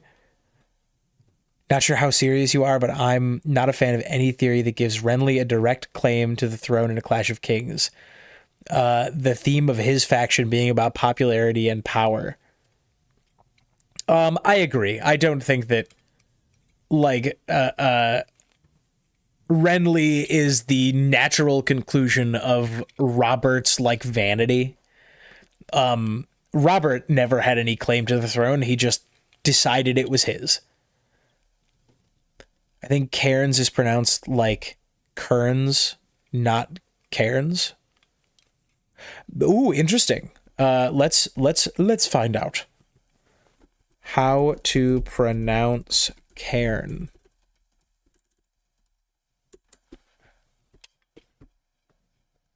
Cairn. Cairn. Cairn. Cairn. British pronunciation? Can. Can.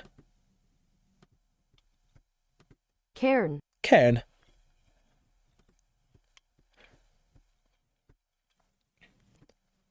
Cairn. Yeah, cairns. Then House Dane names their lordling Ned. Crazy, right? All of it's in the course of a year due to the siege of Storm's End. I have a hypothesis. Benjen Stark knew Lyanna's whereabouts. He told Ned at the end and was exiled to the Wall because of that. Oh, I kind of like it.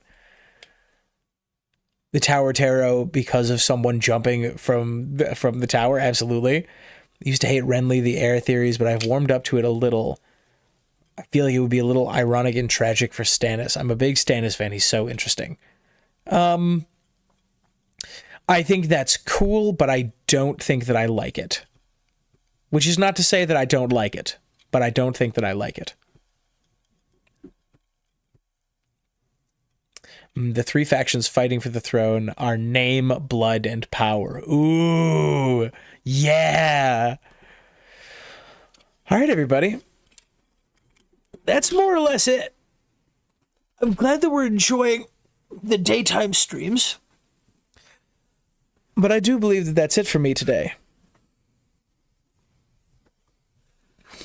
I have to go. I have a heating and cooling appointment that is going to take place in like 15 minutes. And I cannot be talking about Game of Thrones when that happens. I don't know that we have discovered anything. We've discovered that I'm bad at planning and I often click the wrong thing. But does anyone have any last thoughts on the Tower of Joy? Actually, I do. Oh, right. We have to do. No, I guess we don't need to do a poll today because we know what the next one's going to be. The next one's going to be Thursday, and that is going to be the last hero stream.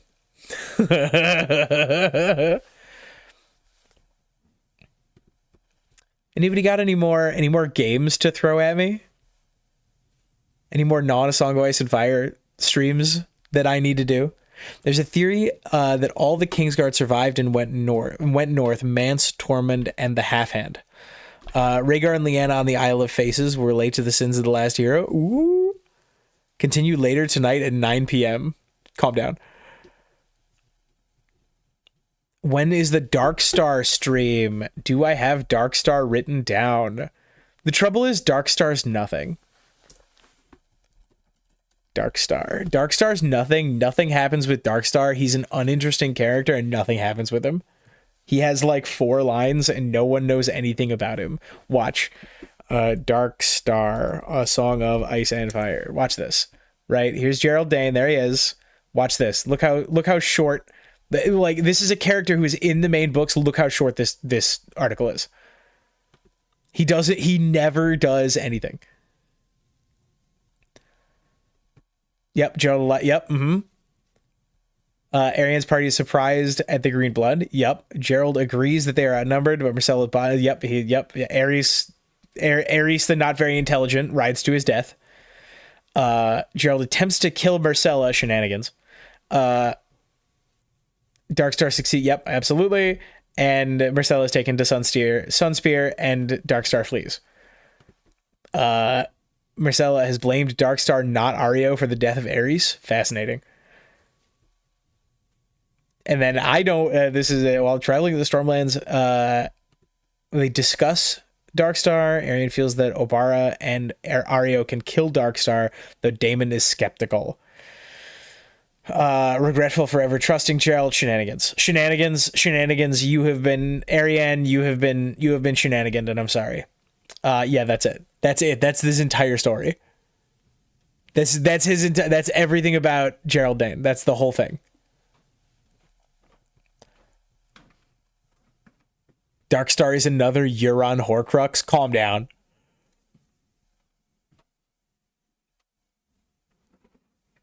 Add Zach tonight. Calm down. I am going to try to record with Zach tonight, actually, because we are out of prepped videos. The original edgelord, Rhaegar, was still there. Everyone lived and went to the wall.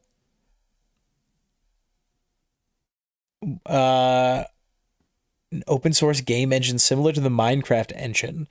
You should play around with it, with some of the games made for it. They are compelling in the same way that Minecraft, and more so, in my opinion. Very cool. Clytus is Rhaegar. Stop it. How is Darkstar going to steal Dawn? He's nobody. We don't know anything about him yet. Situation with the tower itself is strange, but Ned doesn't think very much about it specifically, so there's no way to figure out if something is actually wrong. Ned got his memory wiped by Bran, like how Bran got his memory wiped about his fall from the tower.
No memories?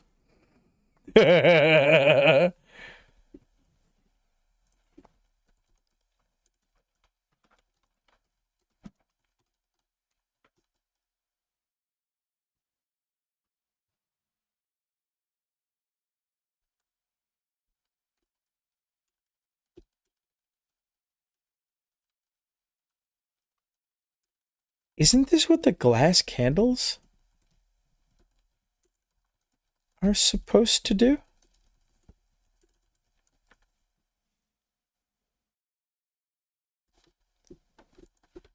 Does Bran get glass candled?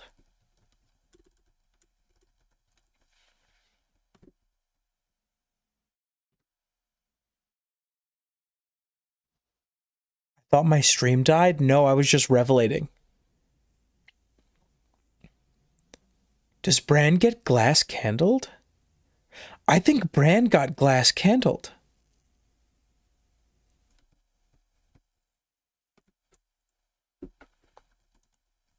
Does the three-eyed crow have a glass candle? Chable's welcome. You're just in time for us to end the stream.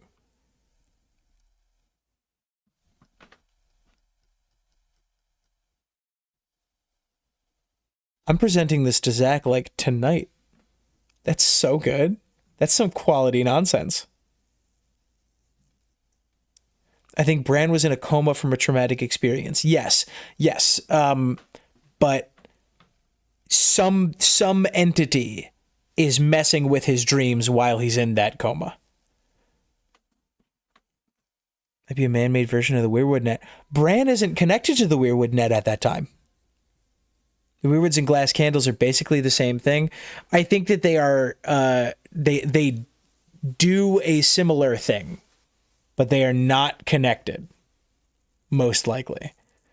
Shrouded Lord controlling Bran. Oh, I'm freaking. This is the theory. This is the next like full welcome. You've been here for 2 hours and 20 minutes, and this is going to be the next like full produced video.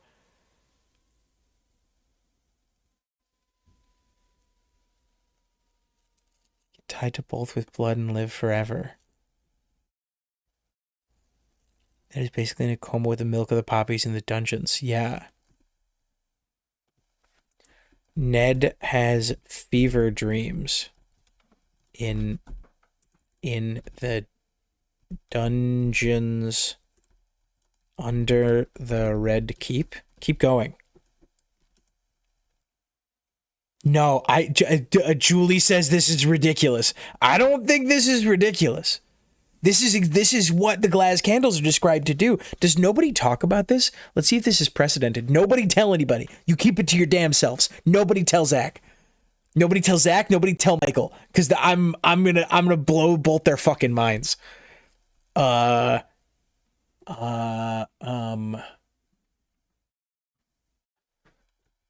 Does Bran get glass candled?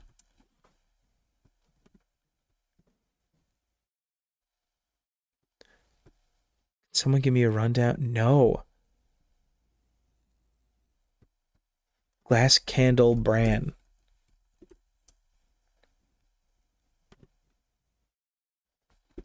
Bran.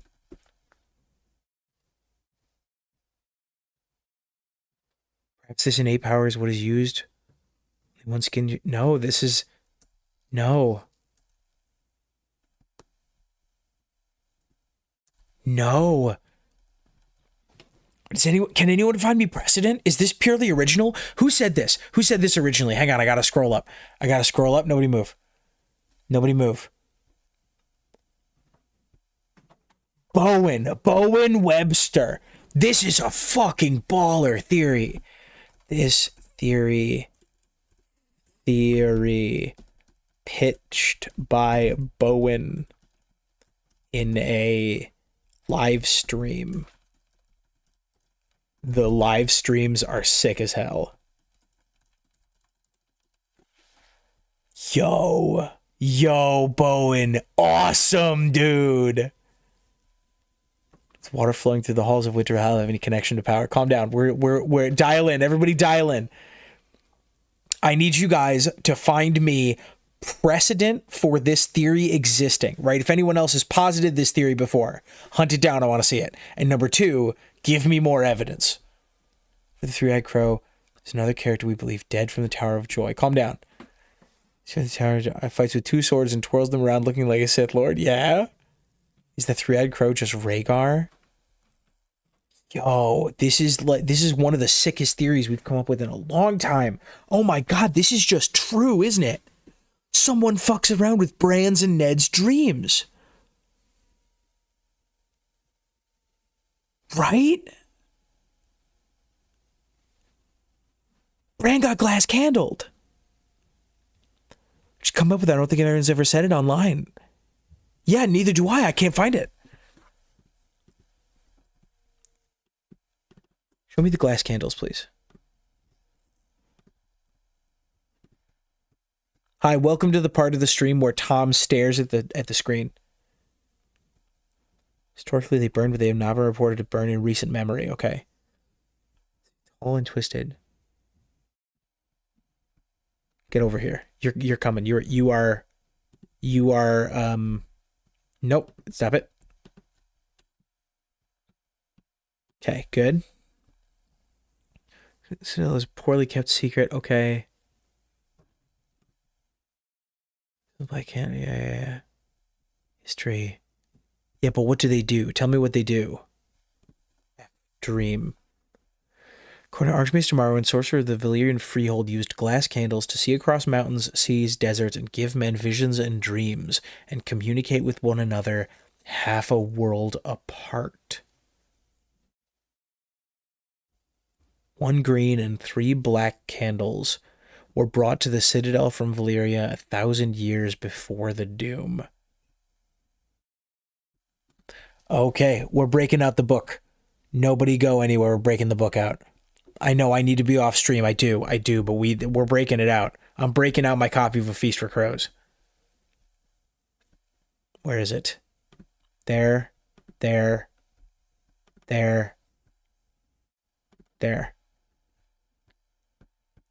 be in the prologue for sure. Everybody calm down. Deleted prologue. Oh my god, we're going to get into this deleted prologue shit. Oh my god. Arya Hotel was at the Tower of Joy, but speaks nor thinks of it. Anything is the camera that rides. Yep. Bloodraven is not the three-eyed crow. Could be future Bran or someone else. By the way, the phrase Tower of Joy appears exactly once in all the books. It is not capitalized. Interesting.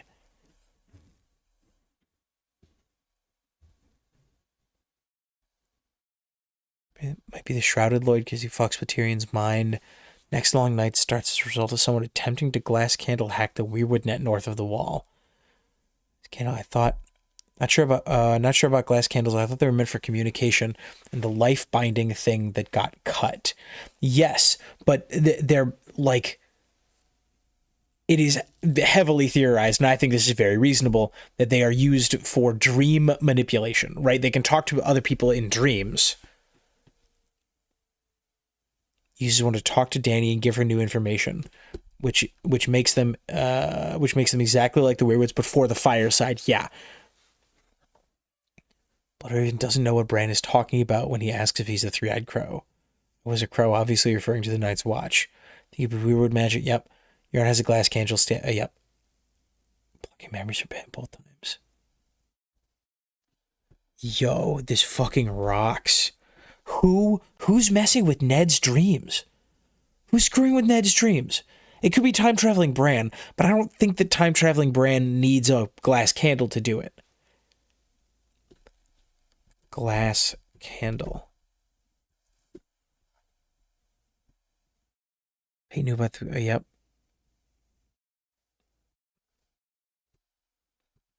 Peyton knew about the glass candles. Yes. Oh, cool, dude.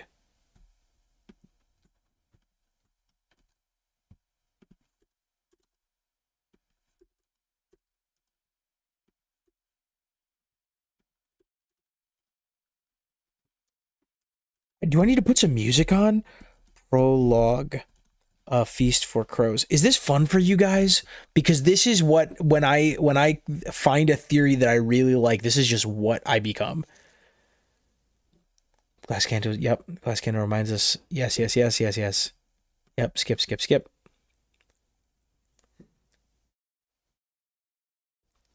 For me, it's bed as well. I expect I'll dream of dragons and glass candles. Of glass candle that could not be lit and eggs that would not hatch.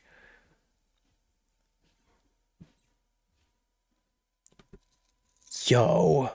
The world citadel is no place for, much less for dragons. Oh my god. Sam stared at the strange pale flame for a moment, then blinked and looked away.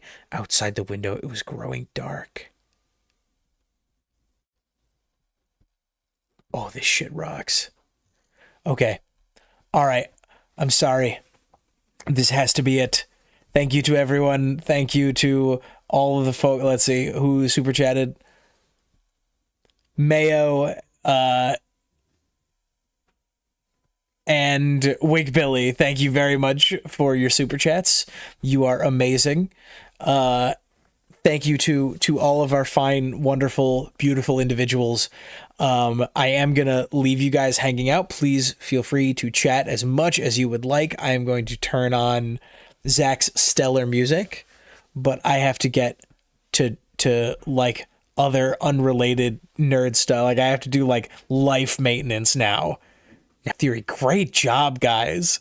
Great job. Please do not hesitate to pitch theories in chat because holy shit, they're amazing. Thank you to everyone. Can I ask for a very brief favor? One of my favorite things to do is to look at the spike in frequency of chat reaction. What did we decide was the Can I get everyone to just pitch emojis to be considered the emoji for the channel? What's the emoji for the channel? Is it this one? Is this the channel's emoji? Is it let's see. Is it you? Is this the channel emoji? That one's kind of fun. Just pitch them, send them in as fast, truly literally as fast as you can. Because I want to see that incredible spike. I'll have to come back and restart. Thanks, Tom Chables. It's great to see you. We didn't get a ton done today. Does Howland remember is my question. Ooh. What would happen if Ned remembers? It's a lot, though. They both got pecked/plucked. Yes, it's fun. Do you have it? Yeah, I have to go. We'll talk about this more.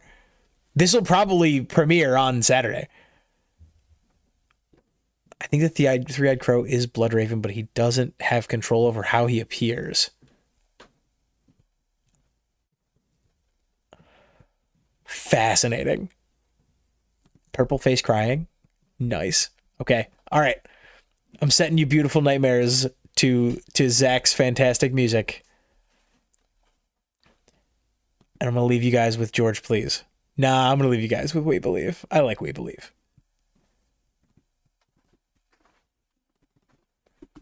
Chat as long as you like.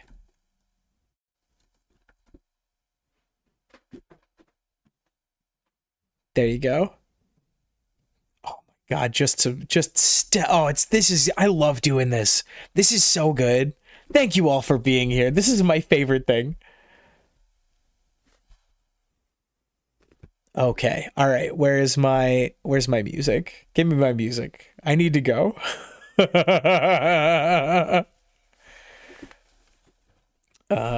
Take me to YouTube.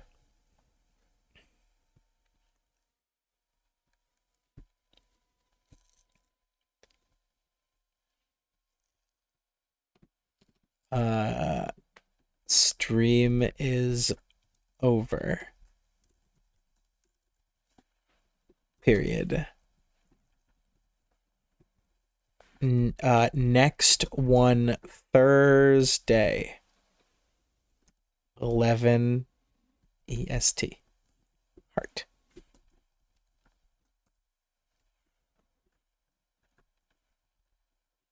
Actually, this time.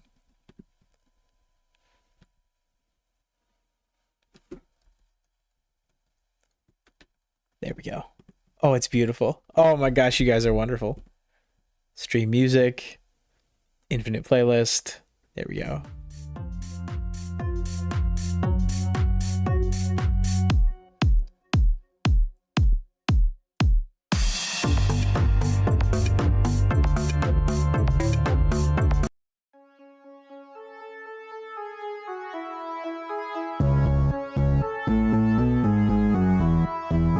Julie, it's great to always have you here calling me out on my bullshit. Which dream is Bloodraven in with the three-eyed crow? He's also a crow?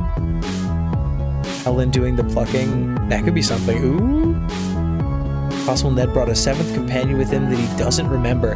Yeah, right, that's gonna be the crux of the theory. What doesn't Ned remember? What was removed?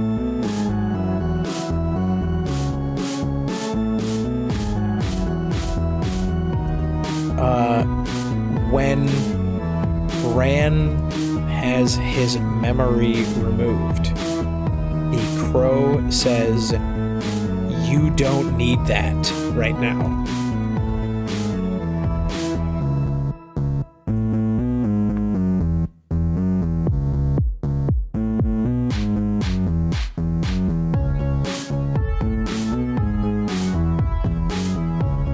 A crow once, meaning not now, and if he was plugged into the matrix, his residual self-image would identify as a raven, not a crow. These are excellent points.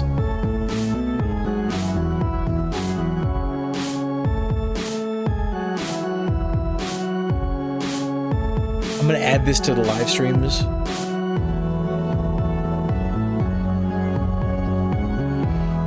The difference between a raven and a crow.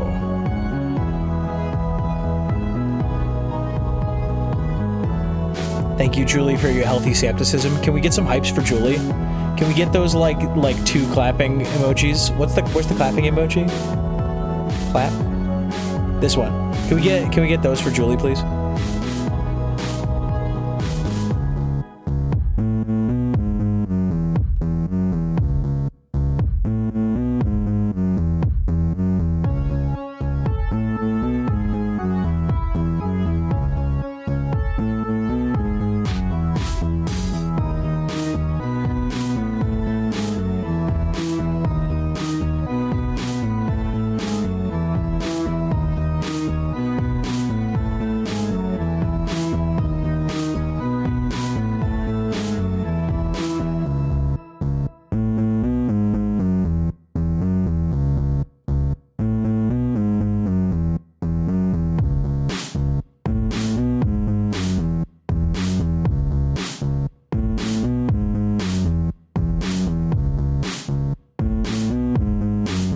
Yo, this is such a good theory. Let's see, do you guys want a discussion topic? Yeah, I'm gonna come over here. Cancel. You come down a little bit.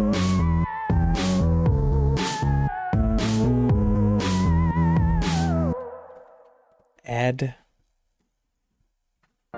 text.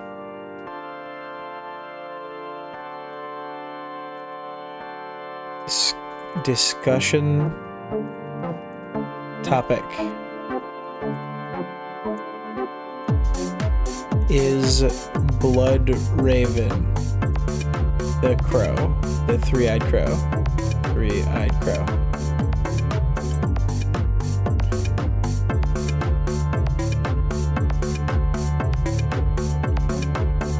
You guys can talk about this for as long as you want.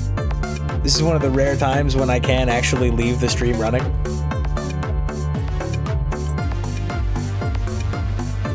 So if y'all want to discuss this, you can.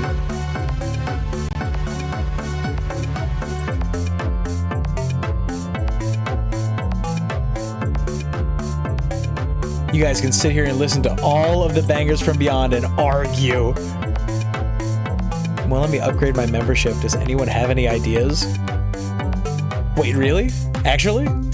Oh, are you the highest membership? Should I add a layer of member just for you?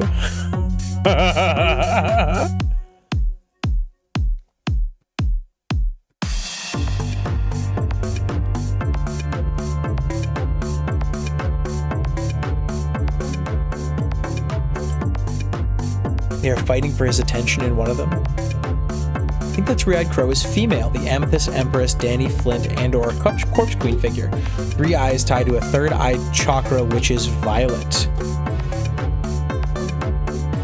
I feel like I should study chakra mythology a little bit. I don't know anything about it. What did we vote on last time, Tom? It wasn't Tower of Joy. No, it was the original Sins of the Last Hero. We had planned on doing a Last Hero stream, but apparently I scheduled it for Tuesday instead of Monday. And the person, Ranabir, the person who submitted the theory, was like, oh, I thought this was tomorrow. So we punched it to Thursday. We're doing that later in the week. I'm Lunk. It won't let me upgrade. I've tried a couple times. Oh, then I have no idea. Can you give me any more details? What should I look up?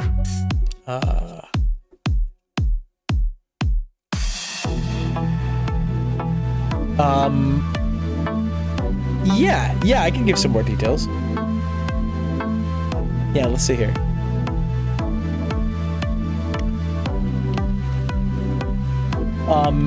The theory itself speculates on the life of Bran the Builder. So if you want to prep a bunch of facts about Bran the Builder, that would probably help a lot. But also, we're just using this as an excuse to talk about the Last Hero mythology, so it should be pretty cool.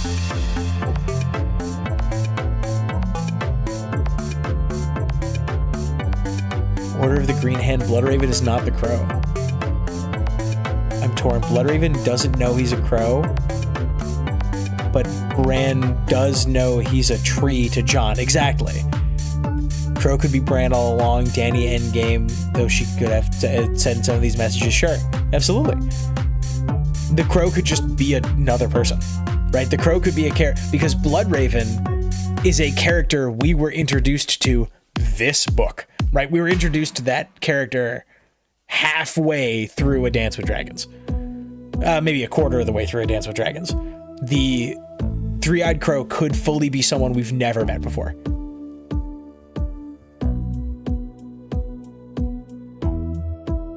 In theory, something led Bloodraven to the cave in the north. Could he have been led there by the three-eyed crow? I think that's a great answer.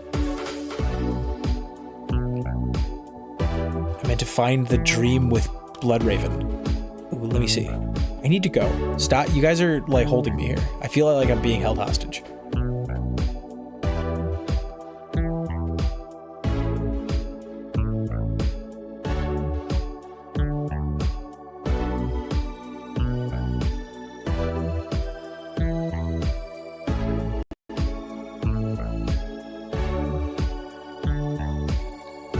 Corn.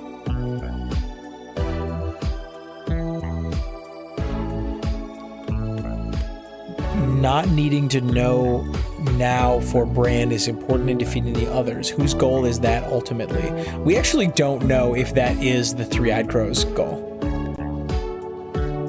The three-eyed crow could be the Night King, or whatever the equivalent of the Night King is.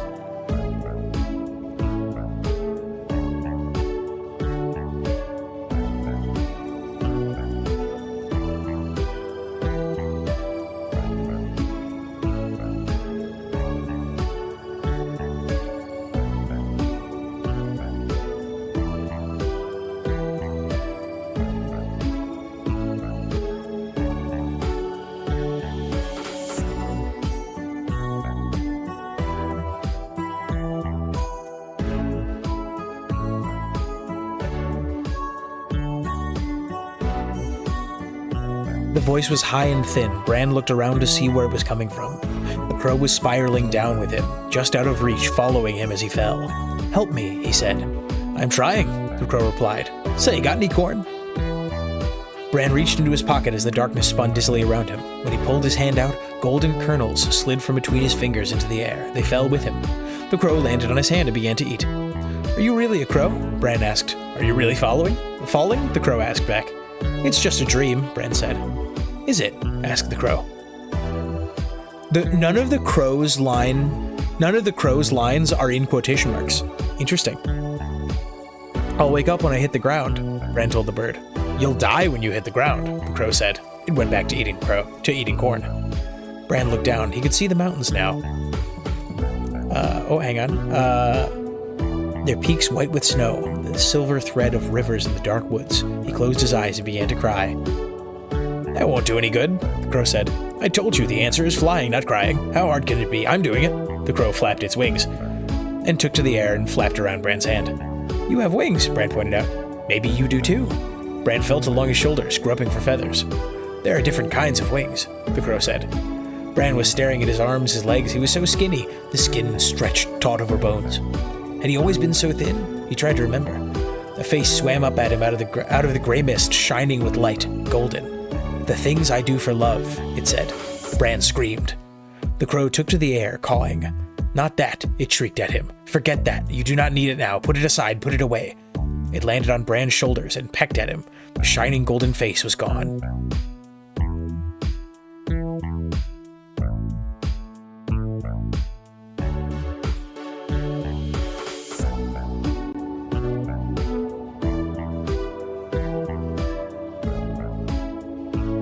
Enjoy that, you tinfoil nightmares.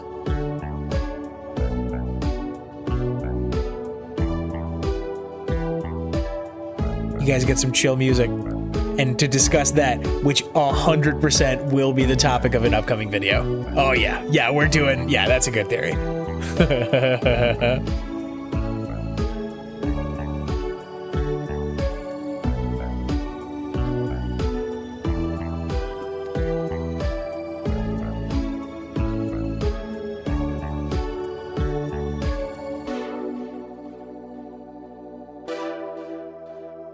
Oh, by the way, if you haven't used your hype yet this week, please go hype the most recent video. Please go hype the 5 dragons video, because somehow, some way, once again, that is our highest performing video of all time.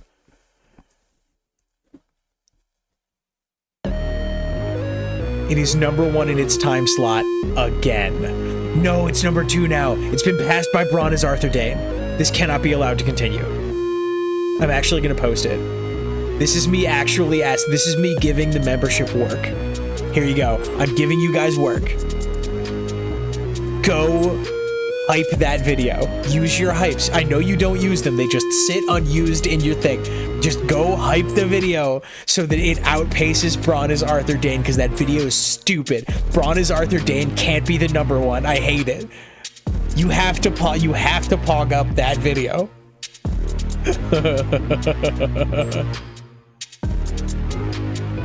All right, guys. Enjoy the music. I'm leaving. I'm gonna go eat some food and talk to the hot water tank repair people. You're amazing. Have a good day. And argue about Bran Stark.